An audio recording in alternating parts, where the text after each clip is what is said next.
আচ্ছা, তাহলে আমরা গত ক্লাসে পড়েছিলাম কোষ ও এর গঠন। এই চ্যাপ্টারের একদম শুরুর দিকের আলোচনা, কোষ কিভাবে উৎপত্তি লাভ করে, কোষের আবিষ্কার, তারপর আরএনএ ওয়ার্ল্ড হাইপোথিসিস, তারপর কোষের প্রকারভেদ, আদি কোষ প্রকৃত কোষের পার্থক্য। তো এই সবগুলা জিনিস আমরা গত ক্লাসে পড়েছি। ওকে, তাহলে আজকে আমরা এর পরবর্তী অংশ থেকে শুরু করব ইনশাল্লাহ। তাহলে কোষ ও এর গঠন এর পরবর্তী অংশ আমরা শুরু করতে যাচ্ছি। ওকে ওকে আমাদের সাথে যুক্ত হয়েছে নাহিয়ান নাবিল, তারপর সাদিয়া জান্নাত, তারপর জহির সালাম দিয়েছে। ওয়ালাইকুম সালাম সবাইকে, ওয়ালাইকুম সালাম। সবাই যুক্ত থেকো, হ্যাঁ। তাহলে শেষ পর্যন্ত তোমরা ক্লাসটা মনোযোগ দিয়ে করো, আশা করি উপকৃত হবে। ওকে, আচ্ছা, তাহলে দেখো আজকে আমরা পড়া শুরু করি। হ্যাঁ, তাহলে আজকে আমাদের যে সবার প্রথম যে টপিকটা সেটা হচ্ছে কোষ প্রাচীর। ওকে, তাহলে আজকে আমরা কোষ প্রাচীরের গঠন পড়ব। ওকে, দেখো তাহলে কোষ প্রাচীর, এই কোষ প্রাচীর জিনিসটা তোমাকে সবার প্রথমে মনে রাখতে হবে। এই কোষ প্রাচীর অ্যাকচুয়ালি সবার থাকে না, সব কোষের কোষ প্রাচীর থাকে না। কোষ প্রাচীর কাদের থাকবে? কোষ প্রাচীর থাকবে, দেখো কোষ প্রাচীর থাকবে হচ্ছে উদ্ভিদ কোষে থাকবে কোষ প্রাচীর, ছত্রাকের মধ্যে থাকবে কোষ প্রাচীর, ব্যাকটেরিয়ার কোষ প্রাচীর। ঠিক আছে, এই কোষ প্রাচীরের অবস্থানটা কোথায়? কোষঝিল্লির বাইরে অবস্থান করবে। ওকে, তাহলে এইটা অবশ্যই মনে রাখতে হবে, এটা প্রাণী কোষে থাকবে না। ওকে, কারণ হচ্ছে কোষ প্রাচীর একটা জড় উপাদান। ঠিক আছে, তাহলে জড় উপাদান সাধারণত প্রাণী কোষে থাকে না। তাহলে উদ্ভিদ কোষে থাকবে, ছত্রাকের মধ্যে থাকবে এবং কি ব্যাকটেরিয়ার মধ্যে থাকবে। ওকে, তাহলে এই তিনটা জিনিস তোমাকে খুব ভালোভাবে মনে রাখতে হবে। এবং এটা কোথায় থাকবে? দেখো এটার অবস্থানটা কোষ ঝিল্লির ঠিক বাহিরে। আর এটা কেমন? এটা শক্ত এবং বেদ্ধ জড় আবরণ। ঠিক আছে, তাহলে এটা অবশ্যই হবে শক্ত এবং বেদ করা যাবে, তবে এটা শক্ত থাকবে।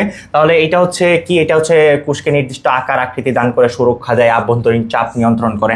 তাহলে এই যে জিনিসগুলো, এইগুলো আমরা যখন কোষ প্রাচীরের কাজ করব তখন আমরা এটা দেখব যে কোষকে এটা একটা আকৃতি দান করতে সাহায্য করে, কোষকে সুরক্ষা দিতে সাহায্য করে। ওকে, তাহলে দেখো এটার অবস্থানটা কোষঝিল্লির ঠিক বাহিরে, অর্থাৎ সবার বাহিরে যেই জিনিসটা অবস্থান করে তার নামই কোষ প্রাচীর। কোষ প্রাচীরের ইংরেজি শব্দ কি? কোষ প্রাচীরের ইংরেজি সেল ওয়াল। কোষ প্রাচীরের ইংরেজি কি? Cell wall. ওকে, তাহলে এটা মনে রাখবা, সেল ওয়াল বা কোষ প্রাচীর। ওকে, আচ্ছা, এই কোষ প্রাচীর কে আবিষ্কার করছে? এই কোষ প্রাচীর আমরা গত ক্লাসে যখন কোষের আবিষ্কার পড়ছিলাম তখন আমরা দেখছিলাম যে সেল আবিষ্কার করছিল কে? রবার্ট হুক, তাই না? তাহলে রবার্ট হুক একটা কর্ক, বোতলের যে কর্ক, সেই কর্ক থেকে একটা কোষ আবিষ্কার করছিল। ওকে, কিন্তু তোমাকে মনে রাখতে হবে এই যে কোষটা যে আবিষ্কার করছিল এটা ছিল একটা মৃত কোষ। তাহলে মৃত কোষের সবার বাহিরের দিকে, এবং এটা যেহেতু কর্ক অর্থাৎ এটা একটা উদ্ভিদ কোষ, অর্থাৎ একটা উদ্ভিদ মৃত কোষ তিনি আবিষ্কার করছিলেন। এই মৃত কোষটা তিনি বাহির থেকে দেখতে পাইছিলেন। তো উনি মূলত ওই কোষ প্রাচীরটাই দেখতে পাইছিলেন। ঠিক আছে, উনি ওই যে প্রকোষ্ঠ দেখতে পাইছিল। তো আমরা বলবো যে এই রবার্ট হুক কি এই কোষ প্রাচীরকে আবিষ্কার করছে। ঠিক আছে, রবার্ট হুক কত সালে কোষ প্রাচীর আবিষ্কার করছে? 1665 সালে, এটা তোমাকে মনে রাখতে হবে। তাহলে রবার্ট হুক 1665 সালে রবার্ট হুক কি এই কোষ প্রাচীরকে আবিষ্কার করছে। ওকে, ক্লিয়ার? আচ্ছা, এটা নিয়ে আর তেমন কোনো আশা করি থাকবে না। আচ্ছা, এই যে দেখো, এইটা যদি একটা কোষ হয়, এটা যদি একটা কোষ হয়, তাহলে এই কোষের এই যে বাহিরে, এই যে দেখো, এই যে বাহিরের যে অংশটা, এইটাই মূলত কোষ প্রাচীর। তাহলে এটা কেমন হবে? এটা হবে মৃত এবং এটা হবে শক্ত এবং বেদ্য। ঠিক আছে, তাহলে এই জিনিসটা তোমরা এই কোষ প্রাচীরের এই বৈশিষ্ট্যগুলো মনে রাখবে। এটা কেমন? এটা সবার বাহিরে অবস্থান করবে, এটা হবে শক্ত, এটা হবে বেদ্য। ঠিক আছে, আচ্ছা, তারপর দেখো, তাহলে আমরা এখন পড়ব কোষ প্রাচীরের ভৌত গঠন। ঠিক আছে, তাহলে কোষ প্রাচীরের ভৌত গঠন। ঠিক আছে, আচ্ছা, কোষ প্রাচীরের ভৌত গঠন পড়ার জন্য তোমাকে সবার প্রথমে যেই জিনিসটা মনে রাখতে হবে যে কোষ প্রাচীরের ঠিক মাঝখানে, ঠিক আছে, এটাকে ধরো আমরা একটা চিত্র আঁকার চেষ্টা করি, চলো। কোষ প্রাচীরের ঠিক মাঝখানে, হ্যাঁ,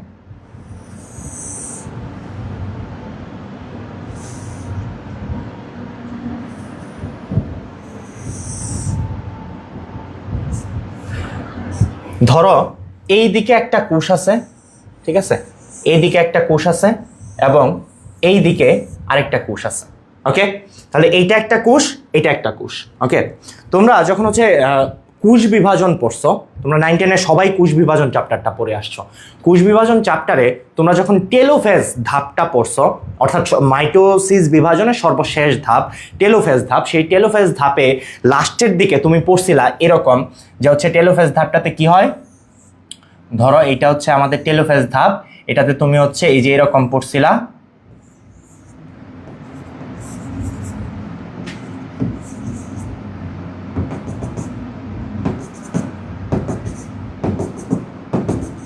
ঠিক আছে, এবং এই যে এই মাঝ বরাবর, এই যে এই মাঝ বরাবর হচ্ছে, এটাকে আমি অন্য কালার দিই, দেখো এই যে এই মাঝ বরাবর একটা জিনিস তৈরি হয়েছিল, যাকে কি বলা হয়, যাকে বলা হয় কোষ প্লেট। যেই কোষ প্লেট বরাবর হচ্ছে পরবর্তীতে তোমার কি সাইটোকাইনোসিস শুরু হবে বা সাইটোপ্লাজমের বিভাজনটা শুরু হবে, যেই অংশ থেকে সেটাকে বলা হয় কোষ প্লেট। তাহলে এই কোষ প্লেট থেকেই মূলত আমাদের কোষ প্রাচীরের যেই গঠনটা সেটা শুরু। ঠিক আছে, তাহলে এই কোষ প্রাচীরের এই যে মধ্যপর্দাটা, এই মধ্যপর্দাটা মূলত হচ্ছে এই যে কোষ প্লেট। ঠিক আছে, দেখো এই বরাবর হচ্ছে কি কোষটা বিভক্ত হয়ে যাবে, অর্থাৎ এই বরাবর কোষটা এসে ভাগ হয়ে যাবে, অর্থাৎ এই বরাবরই হচ্ছে আমাদের সাইটোকাইনোসিস বা সাইটোপ্লাজমের বিভাজনটা ঘটবে। ওকে, অর্থাৎ একটা কোষ এখন এই যে একটা কোষ এবং এই যে একটা কোষ, দুইটা কোষে পরিণত হয়েছে। তাহলে দেখো এদের একটা জাংশনাল পয়েন্ট আছে না, এই যে এরা যেই জায়গাটাতে মিলিত আছে, কোষগুলা কিন্তু একটা থেকে বিচ্ছিন্ন থাকে না, কোষগুলা একটার সাথে লাগানো থাকে, বুঝতে পারছো? তাহলে এই যে তার যে মাঝখানে যেই জায়গাটাতে সে হচ্ছে একে অপরের সাথে যুক্ত, সেই জায়গাটাই হচ্ছে এই মধ্যপর্দা। এটা একটা কোষ, এটা একটা কোষ, ঠিক আছে? তাহলে এই ঠিক মাঝখানের যে জায়গাটা, এটাকে আমরা বলবো হচ্ছে কি মধ্যপর্দা। তাহলে এই মধ্যপর্দা কিভাবে গঠিত হয়? এই মধ্যপর্দা গঠিত হয় হচ্ছে এই যে সাইটোকাইনোসিস যখন হয় তখন হচ্ছে এই যে কোষ প্লেট, এই কোষ প্লেটকে আমরা হচ্ছে বলবো ফ্র্যাগমোপ্লাস্ট। এই কোষ প্লেটকে কি বলবো আমরা? ফ্র্যাগমোপ্লাস্ট। ওকে, তাহলে এই ফ্র্যাগমোপ্লাস্ট থেকেই হচ্ছে কি এই মধ্যপর্দা বা তৈরি হয়। ঠিক আছে, আর এই ফ্র্যাগমোপ্লাস্টটা কিভাবে তৈরি হয়? এই ফ্র্যাগমোপ্লাস্টটা তৈরি হয় আমাদের এন্ডোপ্লাজমিক রেটিকুলাম এবং গোলজি বস্তু। ঠিক আছে, আমাদের এই যে কোষের কিছু হচ্ছে উপাদান থাকে, ধরো হচ্ছে এই যে এইটা হচ্ছে কোষের একটা কি গহ্বর, তাহলে এই কোষেরও গহ্বর আছে, তাই না? তাহলে এই যে এইখানে হচ্ছে কি, ধরো আমার হচ্ছে এই যে গোলজি বস্তু আছে, ঠিক আছে, গোলজি বস্তু। এই গোলজি বস্তুতে হচ্ছে কিছু ঝিল্লিবদ্ধ বস্তু থাকে যাদেরকে বলা হয় ভেসিকল। ঠিক আছে, যাদেরকে কি বলা হয়? তাহলে এইটার মধ্যে এরকম কিছু ঝিল্লিবদ্ধ বস্তু আছে যাদেরকে বলা হচ্ছে ভেসিকল। ঠিক আছে, এই ভেসিকলগুলা বাহিরের দিকে নিক্ষিপ্ত হয় বা বাহিরের দিকে যায়। ঠিক আছে, বাহিরের দিকে যেতে যেতে যায়া তারা হচ্ছে এই যে দুইটা কোষের মাঝ বরাবর তারা অবস্থান করে এবং অবস্থান করে তারা একটা স্তর তৈরি করে, যেই স্তরটাকে আমরা বলবো হচ্ছে কি মধ্যপর্দা। আমার কথা কি বুঝতে পারছো? তাহলে মধ্যপর্দা হচ্ছে কি ফ্র্যাগমোপ্লাস্ট দিয়ে গঠিত হয়, আর এই ফ্র্যাগমোপ্লাস্ট গঠিত হয় গোলজি বস্তু এবং এন্ডোপ্লাজমিক রেটিকুলামের সমন্বয়। কথা কি বুঝতে পারছো? ওকে, তাহলে আমি এই অংশ মুছে দেই।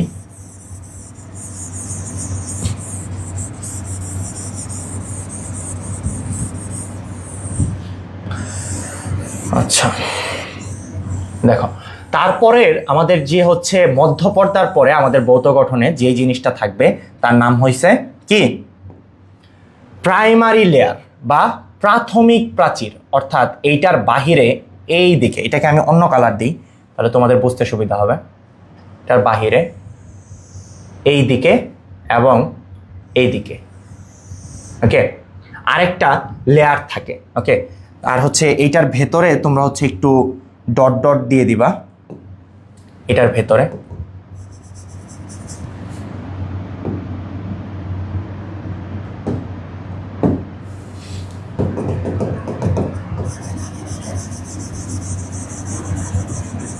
ওকে,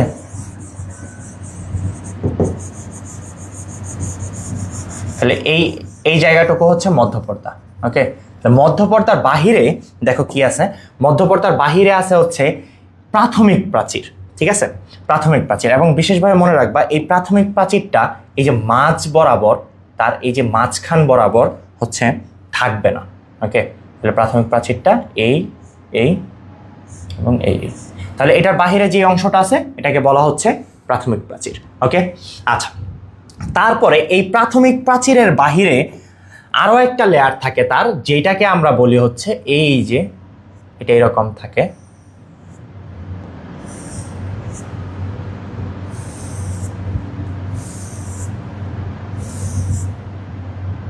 ঠিক এইদিকেও হচ্ছে এরকম থাকবে।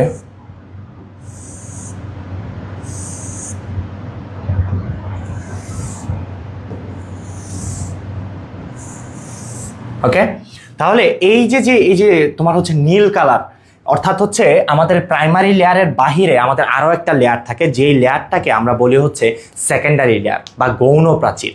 ঠিক আছে, তাহলে দেখো আমাদের হচ্ছে তিনটা জিনিস হইলো, একটা হচ্ছে মধ্যপর্দা, তারপর হচ্ছে প্রাইমারি লেয়ার, তারপরে হচ্ছে কি আমাদের সেকেন্ডারি লেয়ার। ওকে, এখন এই সেকেন্ডারি লেয়ারের আবার তিনটা স্তর থাকে। সেকেন্ডারি লেয়ারের কয়টা স্তর থাকবে?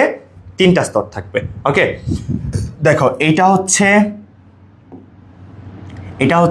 S1, এটা হচ্ছে S2 এবং এটা হচ্ছে S3। আমার কথা কি বুঝতে পারছো? কিন্তু একটা জিনিস তোমার হচ্ছে নৈবিত্তিকে আসে যে গৌণ প্রাচীরের সবার বাহিরের পর্দার নাম কি। ঠিক আছে, এখন তোমরা খুব সহজেই তোমরা বলে ফেলবা যে স্যার গৌণ পর্দা সবার বাহিরের পর্দা তো হচ্ছে স্যার S3, তাই না? তাই তো? কিন্তু না, এটা ঠিক না। কারণ হচ্ছে দেখো এই দিকে একটা কোষ আছে, আমি জানি এই দিকে একটা কোষ আছে এবং আমি জানি এই দিকে আরেকটা কোষ আছে, তাই না? তাহলে এই কোষটার ক্ষেত্রে দেখো এইটা, এই যে এই S1টা ভেতরের দিকে, এবং এই কোষটার ক্ষেত্রেও এই S1টা না, এই S1টা হচ্ছে কি সবার ভেতরের দিকে এবং S3 হচ্ছে বাহিরের দিকে অবস্থান করতেছে। আমার কথা কি বুঝতেছো? তাহলে হচ্ছে এই S1টা থাকবে হচ্ছে কি বাহিরের দিকে, S3টা থাকবে ভেতরের দিকে। কথা কি বুঝতে পারছো?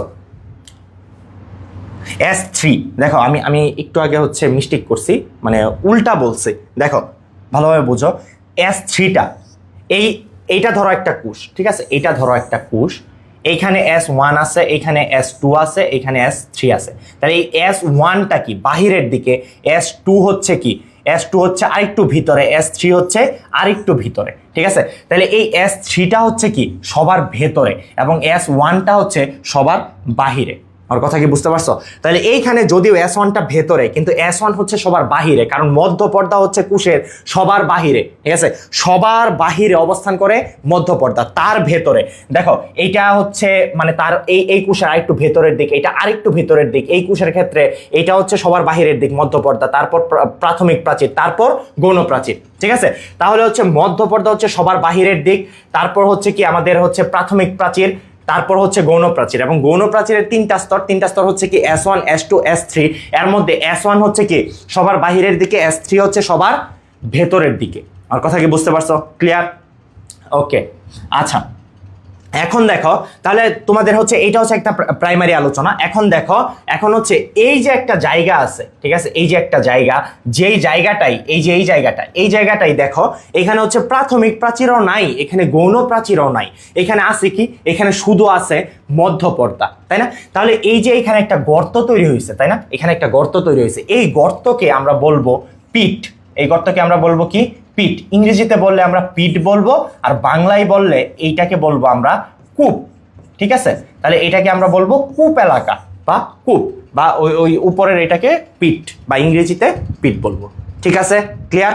আচ্ছা আচ্ছা, দেখো এই যে পিট অঞ্চল, এই অঞ্চলে অর্থাৎ শুধুমাত্র মধ্যপর্দা থাকবে, তাই এই অঞ্চল দিয়ে একটা সূক্ষ্ম নালী এই কোষ থেকে এই কোষে যাবে, ঠিক এরকম ভাবে। অর্থাৎ এই যে তার কূপ এলাকা দিয়ে এই যে দেখো এই কোষের সাইটোপ্লাজম থেকে, এইটা এই কোষের সাইটোপ্লাজম, এইটা এই কোষের সাইটোপ্লাজম, ঠিক আছে, এই পুরোটাই তো সাইটোপ্লাজম। তাহলে এই কোষের সাইটোপ্লাজম থেকে এই কোষের সাইটোপ্লাজমে একটা সূক্ষ্ম নালী যাবে, ঠিক আছে, যেই নালীটাকে আমরা বলবো প্লাজমোডেজমাটা। এই নালীটাকে আমরা কি বলবো? প্লাজমোডেজমাটা, ঠিক আছে, সবাই বুঝতে পারছো? ওকে, তাহলে মাঝখান বরাবর যে নালীটা যাবে সেটাকে আমরা বলবো হচ্ছে প্লাজমোডেজমাটা। আর সবাই কি আমার কথা বুঝতেছো ভালো করে?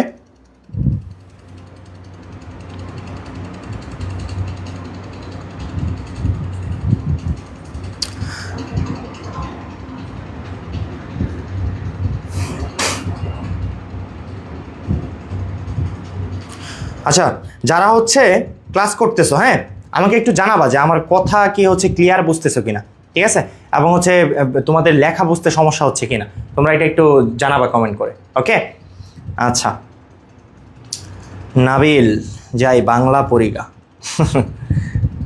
এসএসসি পরীক্ষার্থী, যাও বাংলা পড়াশোনা করো, সামনে এই তো 2 তারিখ থেকে পরীক্ষা শুরু। দোয়া রইল তোমার জন্য, তোমাদের বেঁচে সবার জন্য। ওকে, আচ্ছা, এখন দেখো, তাহলে আমরা এই যে নালীটা বললাম, এই নালীটার নাম কি বললাম? এই নালীটার নাম বললাম আমরা হচ্ছে প্লাজমোডেজমাটা। এই প্লাজমোডেজমাটা কি করবে? একটা কোষের সাইটোপ্লাজম এবং আরেকটা কোষের সাইটোপ্লাজমকে যুক্ত করবে। এই প্লাজমোডেজমাটার মধ্য দিয়েই কি হবে? হচ্ছে কোষীয় যে বস্তুগুলা একটা কোষ থেকে আরেকটা কোষে হচ্ছে কি হবে? স্থানান্তরিত হবে। বুঝতে পারছো? ক্লিয়ার? আচ্ছা, এখন দেখো, তাহলে আমরা হচ্ছে এই যে সবার প্রথমে যেই জিনিসটা পড়লাম যে মধ্যপর্দা, তাহলে এই ভৌত গঠনের 3টা জিনিস, মধ্যপর্দা, প্রাথমিক প্রাচীর এবং গৌণ প্রাচীর, ঠিক আছে। এবং কিছু কিছু ক্ষেত্রে, ওকে, এই জিনিসটা মনে রাখবে, এটা সবার ক্ষেত্রে থাকে না, কিছু কিছু ক্ষেত্রে এই যে গৌণ প্রাচীরের বাহিরের দিকে এরকম ভাবে খণ্ড খণ্ড ভাবে হচ্ছে তোমার কি আরেকটা প্রাচীর যুক্ত থাকতে পারে, ঠিক আছে। এই গৌণ প্রাচীরের বাহিরে খণ্ড খণ্ড ভাবে আরো একটা প্রাচীর যুক্ত থাকে, যেইটাকে আমরা বলি টারশিয়ারি প্রাচীর। যে প্রাচীরটাকে আমরা কি বলি? টারশিয়ারি প্রাচীর। ওকে, তাহলে গৌণ পর্দার বাহিরের দিকে যেই প্রাচীরটা যুক্ত থাকে তাকে আমরা বলি টারশিয়ারি প্রাচীর। এই টারশিয়ারি প্রাচীর সকল কোষ প্রাচীরের থাকবে না, তবে কিছু কিছু কোষ প্রাচীরের থাকে। তাহলে কখন এই টারশিয়ারি প্রাচীরটা থাকবে বা এই টারশিয়ারি প্রাচীরটা কি দিয়ে তৈরি? আমি আসলে কোন প্রাচীর কি দিয়ে তৈরি একটাও বলি নাই, আমি হচ্ছে টারশিয়ারি প্রাচীরটা বলে ফেলি, কারণ এটা হচ্ছে তোমাদের এটা থেকে খুবই অল্প ইনফরমেশন জানলেই হবে। দেখো, এই টারশিয়ারি প্রাচীরটা মূলত তোমার তৈরি হয় লিগনিন,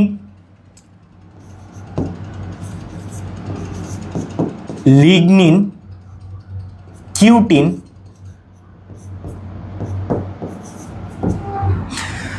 তারপর হচ্ছে সুবেরিন, এইগুলা দিয়ে।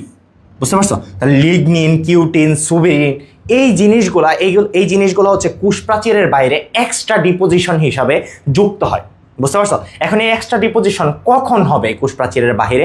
যখন কোনো একটা উদ্ভিদ ধরো মরু অঞ্চলে জন্মাইছে, ঠিক আছে, তাহলে ওই অঞ্চলের উদ্ভিদের যে কোষ প্রাচীর, এই কোষ প্রাচীরের বাহিরে হচ্ছে লিগনিনের একটা পর্দা থাকে।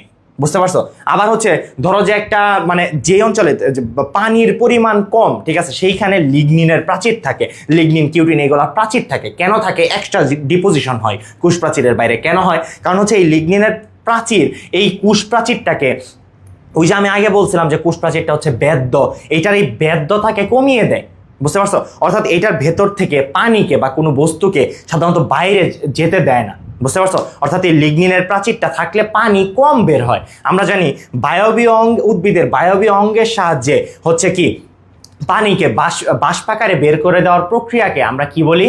প্রস্বেদন বলি, তাই না? তাহলে আমরা জানি যে হচ্ছে উদ্ভিদ হচ্ছে কি তার এই যে ওই পাতার যে কোষ, এই পাতার কোষ থেকে কি করে বায়বীয় অঙ্গের সাহায্যে অর্থাৎ এই রন্ধ্র দিয়ে হচ্ছে কি করে তোমার হচ্ছে পানি বাইরে বের করে দেয়। তাহলে এই যে এই পানিটা যদি ধরো একটা মরুভূমির উদ্ভিদ এই পানি যদি বাইরে বের করে দেয় তাহলে হচ্ছে কি সেই উদ্ভিদটা মারা যাবে। তো এই জন্য তার পাতার উপরে একটা হচ্ছে তোমার প্রাচীর যে কোষগুলা থাকে সেই কোষগুলোর উপরে একটা প্রাচীর পড়ে, সেই প্রাচীরটা কিসের প্রাচীর হয়? এই যে লিগনিনের, কিউটিনের, এইগুলার একটা প্রাচীর পড়ে, যার ফলে হচ্ছে কি পানিটা খুব সহজে বাইরে বের হয়ে যেতে পারে না, যার ফলে কি হয় ওই কোষে দীর্ঘদিন যাবৎ পানিকে সে হচ্ছে কি মজুত করে রাখতে পারে। আমার কথা কি বুঝতে পারছো? তাহলে টারশিয়ারি যে প্রাচীরটা সেটা বিশেষ সময়ে তৈরি হবে। কথা কি বুঝতে পারছো? তাহলে টারশিয়ারি প্রাচীরটা মূলত তৈরি হবে উদ্ভিদের কিছু বিশেষ সময়। ঠিক আছে? আচ্ছা, এখন দেখো, এখন হচ্ছে আমাদের এই যে প্রথম যে কি পড়ছে আমরা, মধ্যপর্দা। ঠিক আছে? তাহলে এই মধ্যপর্দার মধ্যে কি কি থাকে এটা আমাদেরকে জানতে হবে। ঠিক আছে? দেখো, মধ্যপর্দা এটা হচ্ছে কি আমরা জানি, দেখো আমাদের হচ্ছে স্লাইডে যে জিনিসগুলো আছে, এটি মূলত দুটি পাশাপাশি অবস্থিত উদ্ভিদ কোষের মধ্যে সাধারণ স্তর হিসাবে কাজ করে এবং কোষগুলোকে একে অপরের সাথে সংযুক্ত রাখে। তাহলে এটা তোমাদেরকে আমি অলরেডি বলছি, এটা হচ্ছে কি দুইটা কোষের হচ্ছে কি মাঝখানে অবস্থান করবে এবং দুইটা কোষকে একসাথে সংযুক্ত রাখে হচ্ছে এই মধ্যপর্দা, অর্থাৎ দুইটা কোষের জাংশনাল পয়েন্টে অবস্থান করে। ওকে, তাহলে এটার গঠন এটা দেখো, এটি প্রধানত প্যাকটিক অ্যাসিড দিয়ে গঠিত। এই জিনিসটা তোমাকে মনে রাখতেই হবে। ঠিক আছে? যে মধ্যপর্দা কি দিয়ে গঠিত হয়? প্যাকটিক অ্যাসিড বা প্যাকটিন দিয়ে গঠিত হয়। দেখো, প্যাকটিক অ্যাসিড বা প্যাকটিন দিয়ে গঠিত হয়। ওকে, এই প্যাকটিন দিয়ে গঠিত হওয়ার কারণেই এই মধ্যপর্দাটা দেখতে অনেকটা জেলিন ন্যায়। বুঝতে পারছো? কারণ প্যাকটিক অ্যাসিডটা হচ্ছে জেলিন ন্যায়, দেখতে জেলিন ন্যায়। তাহলে এই জিনিসটা মনে রাখতে হবে, মধ্যপর্দাটা দেখতে কিরকম? এই মধ্যপর্দাটা দেখতে হচ্ছে এই যে দেখো কিছুটা জেলির মতো থাকে। বুঝতে পারছো? ক্লিয়ার? ওকে, আচ্ছা, তাহলে এইটা এই মধ্যপর্দার মূল উপাদান কি? পেকটিন বা হচ্ছে প্যাকটিক অ্যাসিড। ঠিক আছে? আর হচ্ছে আমি বলছিলাম মধ্যপর্দা কোথা থেকে তৈরি হয়, হচ্ছে ওই যে সাইটোকাইনোসিসের ফ্রেগমোপ্লাস্ট বা হচ্ছে আমাদের যে কোষ প্লেট, সেই কোষ প্লেটটাকে আমরা বলবো হচ্ছে ফ্রেগমোপ্লাস্ট। সেই ফ্রেগমোপ্লাস্ট তৈরি হয় কি দিয়ে? ফ্রেগমোপ্লাস্ট তৈরি হয় হচ্ছে গোলজি বস্তু এবং এন্ডোপ্লাজমিক রেটিকুলামের ভাঙা অংশ দিয়ে, অর্থাৎ গোলজি বস্তু এবং এন্ডোপ্লাজমিক রেটিকুলাম থেকে আসা কিছু অংশ দিয়ে হচ্ছে কি কোষ প্লেট বা হচ্ছে ফ্রেগমোপ্লাস্টটা গঠিত হয়। তাহলে সেই ফ্রেগমোপ্লাস্টের ভেতরে কি থাকে? ক্যালসিয়াম এবং ম্যাগনেসিয়াম থাকে। বুঝতে পারছো? এই জিনিসটা তোমাকে মনে রাখতে হবে, ক্যালসিয়াম এবং ম্যাগনেসিয়াম, এগুলো তোমাদের এমসিকিউ আসবে। বুঝতে পারছো? ক্লিয়ার? আচ্ছা, তারপর দেখো, তারপর হচ্ছে আমাদের প্রাথমিক প্রাচীর। এই প্রাথমিক প্রাচীরের ক্ষেত্রে তুমি যে জিনিসটা মনে রাখবা, এই প্রাথমিক প্রাচীরটা হচ্ছে কি কিছুটা পাতলা হয়। প্রাথমিক প্রাচীরটা যেহেতু এটা এক স্তর বিশিষ্ট, তাহলে এটা প্রথম কথা মনে রাখবে, এটা হচ্ছে এক স্তর বিশিষ্ট, এটা হচ্ছে তুলনামূলক পাতলা এবং এটার পুরুত্ব কত? 1 থেকে 3 মাইক্রোমিটার। দেখো এটার পুরুত্বটা কত? এই যে 1 থেকে 3 মাইক্রোমিটার। ওকে, যারা মাইক্রোমিটার বোঝো না, মাইক্রোমিটার মানে কি? মাইক্রোমিটার মানে হচ্ছে 10⁻6 মিটার। ওকে, তাহলে এটা কত চিকন, বুঝতে পারছো? এটা খুবই হচ্ছে তোমার কি পুরু, বুঝতে পারছো? মানে খুবই পাতলা, পুরু বলতেছে, এটা খুবই পাতলা। বুঝতে পারছো? আচ্ছা, আর এটা কি দিয়ে গঠিত হয়? দেখো, এটা হচ্ছে মূলত সেলুলোজ, হেমিসেলুলোজ এবং গ্লাইকোপ্রোটিন। তাহলে এই তিনটা জিনিস মনে রাখবা। এটা হচ্ছে আমাদের প্রাথমিক প্রাচীরটা কি দিয়ে গঠিত হয়? সেলুলোজ, হেমিসেলুলোজ এবং গ্লাইকোপ্রোটিন। ঠিক আছে? আচ্ছা, তাহলে এই সেলুলোজ কি, হেমিসেলুলোজ কি, গ্লাইকোপ্রোটিন কি, এগুলো নিয়ে আমরা আলোচনা করব, রাসায়নিক গঠন যখন পড়বো তখন আলোচনা করবো। তাহলে এখন তুমি শুধু এতটুকু জেনে রাখো, এটা সেলুলোজ, হেমিসেলুলোজ এবং গ্লাইকোপ্রোটিন দিয়ে তৈরি হয়। ঠিক আছে? আচ্ছা, তারপর দেখো আমাদের গৌণ প্রাচীর। ঠিক আছে? এখন এই গৌণ প্রাচীরটা কেমন? এই গৌণ প্রাচীরটা হচ্ছে এটা হচ্ছে 3 স্তর বিশিষ্ট। প্রথম কথা মনে রাখবে, এটা হচ্ছে 3 স্তর বিশিষ্ট এবং হচ্ছে কি এটার মধ্যে কি থাকে? এটা হচ্ছে একটু তুলনামূলক পুরু। ঠিক আছে? বা আমরা কি বলি মোটা। ঠিক আছে? এটা হচ্ছে তুলনামূলক পুরু। এটার পুরুত্ব কত? 5 থেকে 10 মাইক্রোমিটার। তাহলে এটা হচ্ছে কি, এই যে দেখো, আচ্ছা, গঠন, এই যে পুরুত্ব, এটার পুরুত্ব কত? এটা হচ্ছে 5 থেকে 10 মাইক্রোমিটার। ঠিক আছে? এবং হচ্ছে এইটা কি দিয়ে গঠিত হয়? এটাও গঠিত হয় হচ্ছে সেলুলোজ দিয়ে গঠিত হয়, লিগনিন, সুবিরিন, মুম। ঠিক আছে? সেলুলোজ, লিগনিন, সুবিরিন, মুম। ঠিক আছে? তবে এখানে হচ্ছে আরো হেমিসেলুলোজও থাকে। ঠিক আছে? আচ্ছা, তবে এই প্রাথমিক প্রাচীরের ক্ষেত্রে তুমি যে জিনিসটা মনে রাখবা, এই প্রাথমিক প্রাচীরের ক্ষেত্রে হচ্ছে তোমার কি হেমিসেলুলোজের পরিমাণটা বেশি থাকে, হেমিসেলুলোজের পরিমাণ বেশি থাকে এবং হচ্ছে আমাদের গৌণ প্রাচীরে সেলুলোজের পরিমাণ বেশি থাকে, হেমিসেলুলোজের পরিমাণ তুলনামূলক কম থাকে। বুঝতে পারছো? এবং হচ্ছে এখানে কি এই যে লিগনিন সুবেরিন মুম, তাহলে হচ্ছে এই যে লিগনিন সুবেরিন মুম এই জিনিসগুলা কি, এইগুলা মূলত হচ্ছে এক্সট্রা ডিপোজিশন, অর্থাৎ এইগুলা হচ্ছে গৌণ প্রাচীরের বাহিরে হচ্ছে তোমার কি এক্সট্রা ডিপোজিশন হিসাবে যুক্ত, আর এইগুলা যখন যুক্ত হবে তখন সেইটাকে আমরা বলবো হচ্ছে টারশিয়ারি লেয়ার। আমার কথা কি বুঝতে পারছো? ক্লিয়ার? তাহলে প্রাথমিক প্রাচীর, গৌণ প্রাচীর, মধ্যপর্দা। তাহলে তোমার ধরো হচ্ছে তোমার পরীক্ষায় আসছে যে কোষ প্রাচীরের গঠন ব্যাখ্যা করো, তাহলে কোষ প্রাচীরের গঠন ব্যাখ্যা করার জন্য তুমি প্রথমে কি করবা? প্রথমে হচ্ছে ওই যে আমি যে চিত্রটা আঁকলাম, তুমি প্রথম হচ্ছে চিত্র আঁকবা, ঠিক আছে? চিত্র আঁকা তুমি হচ্ছে একটা পয়েন্ট দিবা যে হচ্ছে কোষ প্রাচীরের ভৌত গঠন। কোষ প্রাচীরের ভৌত গঠন দিয়ে তুমি 1 নম্বর পয়েন্ট দেবা মধ্যপর্দা। মধ্যপর্দার মধ্যে তুমি কি লিখবা? যে মধ্যপর্দাটা কি দিয়ে গঠিত হয়? প্যাকটিক অ্যাসিড এবং প্যাকটিন দিয়ে গঠিত হয়, ঠিক আছে? এবং এটার মধ্যে হচ্ছে কি থাকবে? এটার মধ্যে হচ্ছে ক্যালসিয়াম এবং ম্যাগনেসিয়াম থাকবে। ওকে, এটা শুরু হয় কখন? এটা শুরু হয় হচ্ছে মাইটোসিসের শেষ দশা, অর্থাৎ হচ্ছে টেলোফেজ দশায়, এবং হচ্ছে টেলোফেজ দশা থেকে তোমার যে কোষ প্লেট তৈরি হওয়া শুরু হয়, সেই কোষ প্লেটটা পরবর্তীতে হচ্ছে কি হয়? ফ্রেগমোপ্লাস্ট হয়, এবং এই ফ্রেগমোপ্লাস্ট দিয়েই হচ্ছে মধ্যপর্দা তৈরি হয়। আর ফ্রেগমোপ্লাস্ট তৈরি হয় কি দিয়ে? ফ্রেগমোপ্লাস্ট তৈরি হয় হচ্ছে গোলজি বস্তু এবং এন্ডোপ্লাজমিক রেটিকুলামের ভাঙা অংশ দিয়ে, ঠিক আছে? তাহলে এই মধ্যপর্দা তুমি এইভাবে বলে দিবা। দ্বিতীয় হচ্ছে কি তোমার হচ্ছে প্রাথমিক প্রাচীর। প্রাথমিক প্রাচীর বলবা এটা হচ্ছে তুলনামূলক পাতলা এক স্তর দিয়ে গঠিত, এবং হচ্ছে এটার পুরুত্ব হচ্ছে কত? 1 থেকে 3 মাইক্রোমিটার, ঠিক আছে? এবং এটা হচ্ছে কি দিয়ে গঠিত?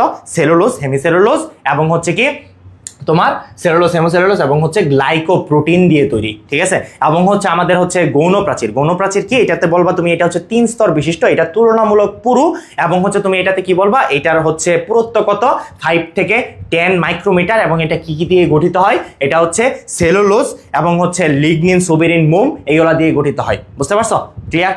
আচ্ছা, এখন দেখো, এখন তোমাকে এই গেল তোমার হচ্ছে ভৌত গঠন। এখন তোমার যেই জিনিসটা আসবে সেটা হচ্ছে রাসায়নিক গঠন, ঠিক আছে? তাহলে এখন তোমাকে পড়তে হবে যে এই কোষ প্রাচীরের রাসায়নিক গঠনটা কি। ওকে, আচ্ছা, এই কোষ প্রাচীরের রাসায়নিক গঠনে তোমাকে যেই জিনিসটা জানতে হবে সেটা হচ্ছে এই যে সেলুলোজ, ঠিক আছে? এই সেলুলোজ জিনিসটা কি? এই সেলুলোজ জিনিসটা আসলে কি? দেখো, এই সেলুলোজ হইছে একটা হোমোপলিস্যাকারাইড, ঠিক আছে? এই জিনিসটা তুমি মনে রাখো, এই সেলুলোজ হচ্ছে একটা হোমোপলিস্যাকারাইড,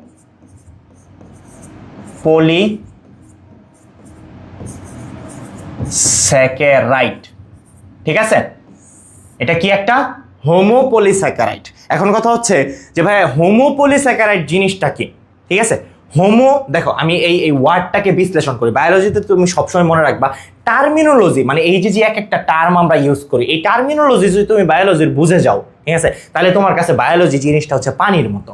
বুঝতে পারছো? তাহলে এই টার্মিনোলজি জিনিসটা তোমার ভালো করে বুঝতে হবে। হোমো মানে একই, হোমো মানে একই, ঠিক আছে? পলি মানে অনেক, হোমো মানে একই, পলি মানে অনেক, স্যাকারাইড মানে কি? স্যাকারাইড মানে হচ্ছে চিনি, স্যাকারাইড মানে কি? চিনি। তাহলে হচ্ছে একই ধরনের অনেকগুলা চিনি দিয়ে, অর্থাৎ চিনি মানে আমরা কি বলি? চিনি মানে হচ্ছে ওই যে গ্লুকোজ বা শর্করা, ঠিক আছে? তাহলে হচ্ছে একই ধরনের অনেকগুলা শর্করা জাতীয় উপাদান দিয়ে এই কি হয়? সেলুলোজ তৈরি হয়, ঠিক আছে? তাহলে এইটা মূলত একটা পলিমার, ঠিক আছে? তোমরা জৈব যৌগে পলিমার জিনিসটা পড়ছো। পলিমার জিনিসটা কি?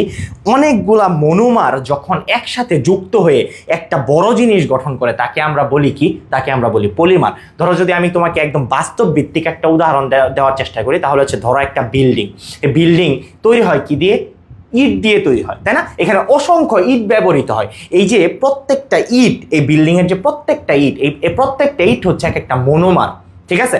এবং এই যে বিল্ডিংটা, এই বিল্ডিংটা হচ্ছে একটা পলিমার। বা ধরো এই যে আমার টি শার্ট নিয়ে যদি বলি, এই টি শার্টটা হচ্ছে একটা পলিমার, আর এই টি শার্ট তৈরি হয়েছে অনেকগুলা সুতা দিয়ে। তাহলে এই এক একটা সুতা হচ্ছে এই টি শার্টের জন্য এক একটা মনোমার। আমার কথা কি বুঝতে পারছো? ক্লিয়ার? আচ্ছা, তো এইরকম এই সেলুলোজটা তৈরি হয় হচ্ছে অনেকগুলা স্যাকারাইড দিয়ে বা শর্করা দিয়ে। এখন তোমাদের মনে প্রশ্ন আসতে পারে যে শর্করা তো অনেক আছে, ঠিক আছে? শর্করার তো শেষ নাই। শর্করা তো হচ্ছে আমরা অনেক ধরনের শর্করা পড়ছি, এক শর্করা, দ্বি শর্করা, বহু শর্করা, নানান ধরনের শর্করা পড়ছি। তাহলে এটাতে কোন শর্করা থাকবে? কোন জাতীয় শর্করা থাকবে? ঠিক আছে?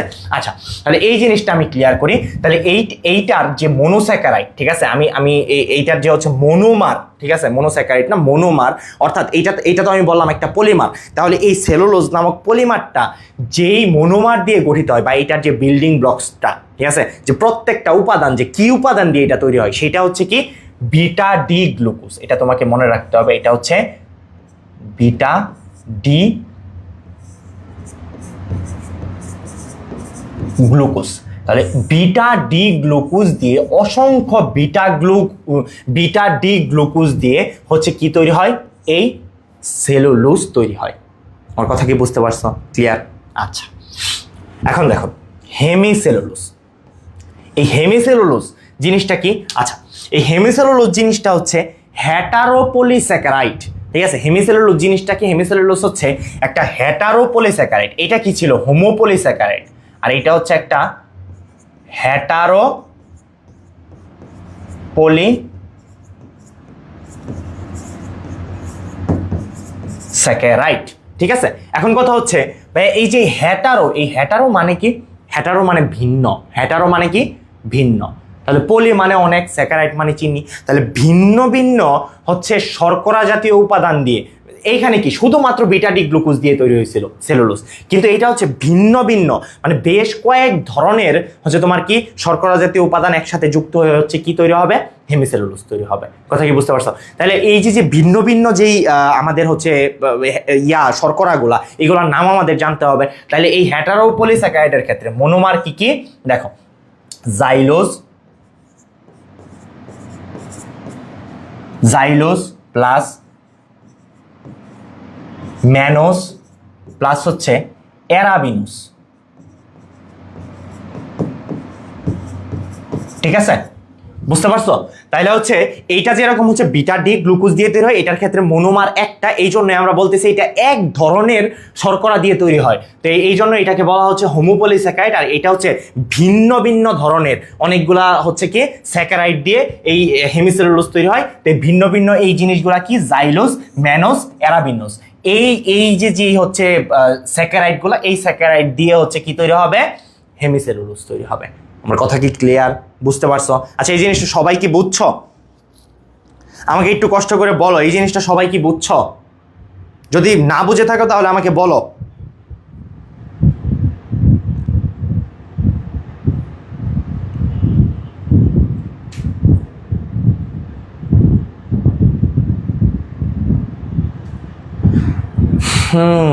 বলো।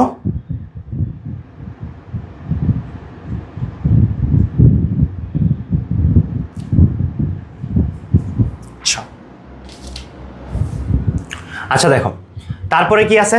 তারপরে আছে প্যাকটিন। আচ্ছা, এই প্যাকটিন আমরা কোথায় পাই বলো তো? এই প্যাকটিন পাই আমরা হচ্ছে মধ্যপর্দাতে। তাহলে মধ্যপর্দা গঠিত হয় কি দিয়ে? প্যাকটিন দিয়ে। আর এই সেলুলোজটা আমরা কোথায় পাই বেশি? সেলুলোজটা পাই হচ্ছে গৌণ প্রাচীরে বা আমাদের সেকেন্ডারি লেয়ারে সেলুলোজের পরিমাণ বেশি থাকে। আর এই হেমিসেলুলোজটা আমরা কোথায় বেশি পাই? এই হেমিসেলুলোজটা বেশি পাই হচ্ছে কোথায়? আমাদের প্রাথমিক প্রাচীরে। যদিও প্রাথমিক প্রাচীরে সেলুলোজ, হেমিসেলুলোজ, গ্লাইকোপ্রোটিন তিনটা থাকে, তবে হচ্ছে মনে রাখবা এই হেমিসেলুলোজের পরিমাণ প্রাথমিক প্রাচীরে বেশি থাকে, আর গৌণ প্রাচীরে হচ্ছে সেলুলোজের পরিমাণ বেশি থাকে। ওকে, আচ্ছা, তাহলে প্যাকটিন এটা হচ্ছে আমি আগেই বলছি, এই প্যাকটিন থাকে বলেই কি হয়? প্যাকটিন থেকে প্যাকটিক অ্যাসিড তৈরি হয়। এই প্যাকটিক অ্যাসিড হচ্ছে কি জেলির সাদৃশ, এই জন্যই মধ্যপর্দাটা অনেকটা জেলির নেই। তো এই যে প্যাকটিক অ্যাসিডটা হচ্ছে কি জেলি সাদৃশ পলিস্যাকারাইড। ঠিক আছে, ক্লিয়ার? তাহলে এইটাও এক ধরনের পলিস্যাকারাইড। আচ্ছা, তারপর আছে কি লিগনিন আছে, সুবেরিন আছে। ঠিক আছে, ক্লিয়ার? আচ্ছা, আমরা এই যে এতক্ষণ যে জিনিসটা পড়লাম, এটা হচ্ছে একটা উদ্ভিদ কোষের ক্ষেত্রে, ঠিক আছে, বা একটা হচ্ছে প্ল্যান্ট সেলের ক্ষেত্রে তার কোষ প্রাচীরে কি কি থাকবে এই জিনিসটা। ঠিক আছে, এটা হচ্ছে কি উদ্ভিদ কোষের ক্ষেত্রে হচ্ছে cellulose, hemicellulose, pectin, lignin, suberin. এই হচ্ছে কয়টা জিনিস? একটা, দুইটা, তিনটা, চারটা, পাঁচটা। এই পাঁচটা জিনিস হচ্ছে থাকবে কোথায়? আমাদের উদ্ভিদ কোষের কোষ প্রাচীরে। ওকে, তাহলে আমরা তো বলছি যে হচ্ছে কোষ প্রাচীর থাকে কার কার? ছত্রাকে থাকে এবং ব্যাকটেরিয়াতে থাকে এবং হচ্ছে উদ্ভিদ কোষে থাকে। তাহলে উদ্ভিদ কোষেরটা আমরা পেয়ে গেলাম। তাহলে ব্যাকটেরিয়ার হচ্ছে ইয়াতে কি থাকবে কোষ প্রাচীরে? দেখো, ব্যাকটেরিয়ার কোষ প্রাচীরেরটা আমরা হচ্ছে পড়ি। এখন হচ্ছে যে ব্যাকটেরিয়ার কোষ প্রাচীরের রাসায়নিক গঠন। ঠিক আছে, তাহলে ব্যাকটেরিয়ার কোষ প্রাচীরে কি দিয়ে গঠিত হবে? ব্যাকটেরিয়ার কোষ প্রাচীর পেপটাইডোগ্লাইকেন দিয়ে গঠিত হবে। এই জিনিসটা তোমাকে মনে রাখতেই হবে। ব্যাকটেরিয়ার কোষ প্রাচীর কি দিয়ে গঠিত হবে? পেপটাইডোগ্লাইকেন। ঠিক আছে, আচ্ছা, এই পেপটাইডোগ্লাইকেন তৈরি হয় কি দিয়ে? পেপটাইডোগ্লাইকেনের আরো একটা নাম আছে যেটাকে বলা হয় হচ্ছে কি মিউরিন। ওকে, এটি হচ্ছে N acetyl glucosamine, N acetyl glucosamine বা N acetyl muramic, N acetyl muramic acid. Okay, N acetyl glucosamine অথবা অ্যান এসিটাইল মিউমারিক অ্যাসিড দিয়ে হচ্ছে কি হয়, এবং হচ্ছে অ্যামাইনো অ্যাসিডের পলিমার দিয়ে হচ্ছে কি তৈরি হয়, এই ব্যাকটেরিয়ার যে হচ্ছে কোষপ্রাচীরটা সেইটা তৈরি হয়। কথা কি বুঝতে পারছো?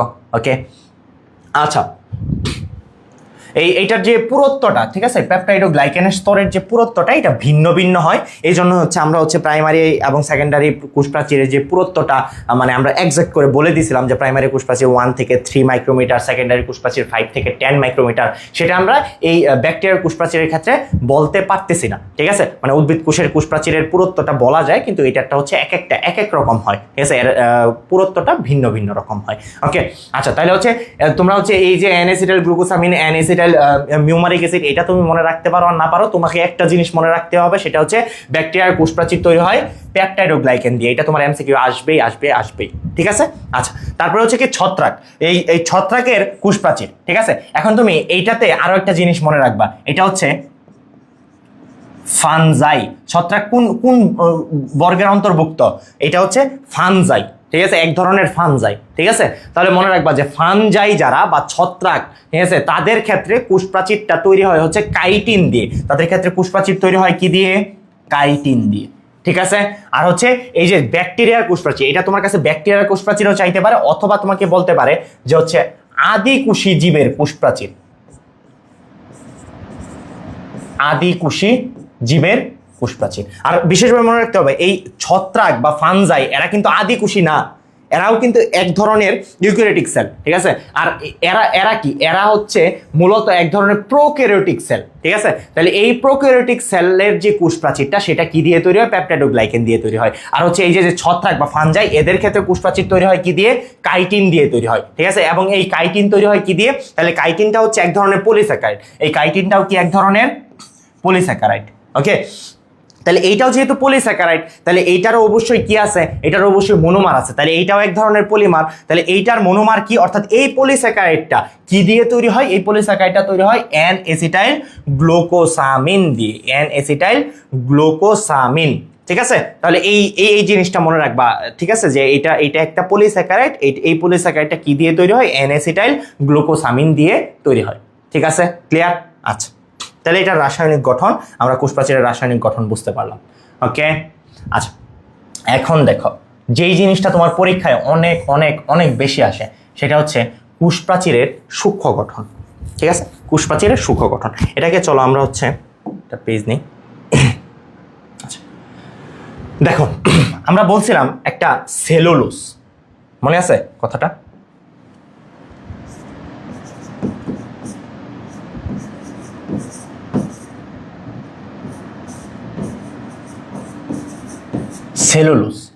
সেলুলোজ কি দিয়ে তৈরি হয়? সেলুলোজ একটা পলিমার, যেটা অনেকগুলা মনোমার দিয়ে তৈরি হয়, একই রকম মনোমার দিয়ে তৈরি হয়। অর্থাৎ এই সেলুলোজের যে মনোমারটা, সেই মনোমারের নাম আমরা কি বলছিলাম? বিটা ডি গ্লুকোজ, তাই না?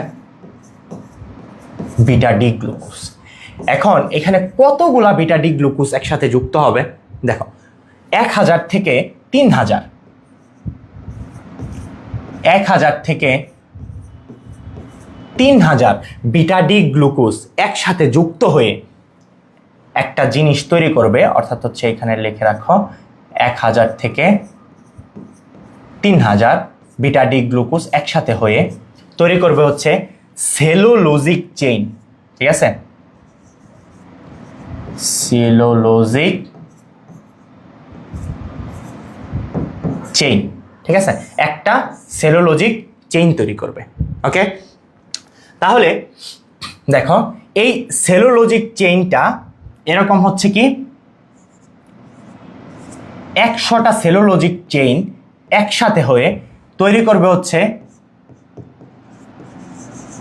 মাইসেলি। কি তৈরি করবে? এরকম 100টা সেলুলোজিক চেইন একসাথে যুক্ত হয়ে তৈরি করবে মাইসেলি। এবং এই যে এই মাইসেলিকে বলা হয় কোষপ্রাচীরের গাঠনিক একক। ঠিক আছে, অর্থাৎ এই মাইসেলিটা হচ্ছে এই কোষপ্রাচীরের একক ধরা হয় এই মাইসেলিকে। ওকে, তাহলে এই জিনিসটা মনে রাখবা, তোমার হচ্ছে পরীক্ষায় আসতে পারে, আলাদাভাবে আসতে পারে মাইসেলি কি, তাহলে তখন তুমি কি বলবা যে হচ্ছে 1000 থেকে 3000 বিটা-ডি গ্লুকোজ একসাথে যুক্ত হয়ে সেলুলোজিক চেইন তৈরি করে এবং 100টা সেলুলোজিক চেইন একসাথে হয়ে কি তৈরি করে, মাইসেলি তৈরি করে, যেই মাইসেলিকে কোষ প্রাচীরের গাঠনিক একক বলা হয়। বুঝতে পারছো? ক্লিয়ার? আচ্ছা, এখন কি হয়, 20টা মাইসেলি একসাথে হয়ে তৈরি করে হচ্ছে কি একটা মাইক্রোফাইব্রিল। দেখো এখানে মাইক্রো কথাটার মানে কি, মাইক্রো কথাটার মানে হচ্ছে ছোট বা ক্ষুদ্র। ওকে, আর ফাইব্রিল মানে কি, ফাইব্রিল মানে সুতা। ফাইব্রিল মানে কি, সুতা। এই জিনিসটা মনে রাখবা, ফাইব্রিল মানে হচ্ছে সুতা, অর্থাৎ একটা ক্ষুদ্র সুতা তৈরি করে। ঠিক আছে? আচ্ছা, তারপর এখানে 250টা, ওকে, 250টা হচ্ছে মাইক্রোফাইব্রিল একসাথে হয়ে তৈরি করা হচ্ছে একটা ম্যাক্রোফাইব্রিল।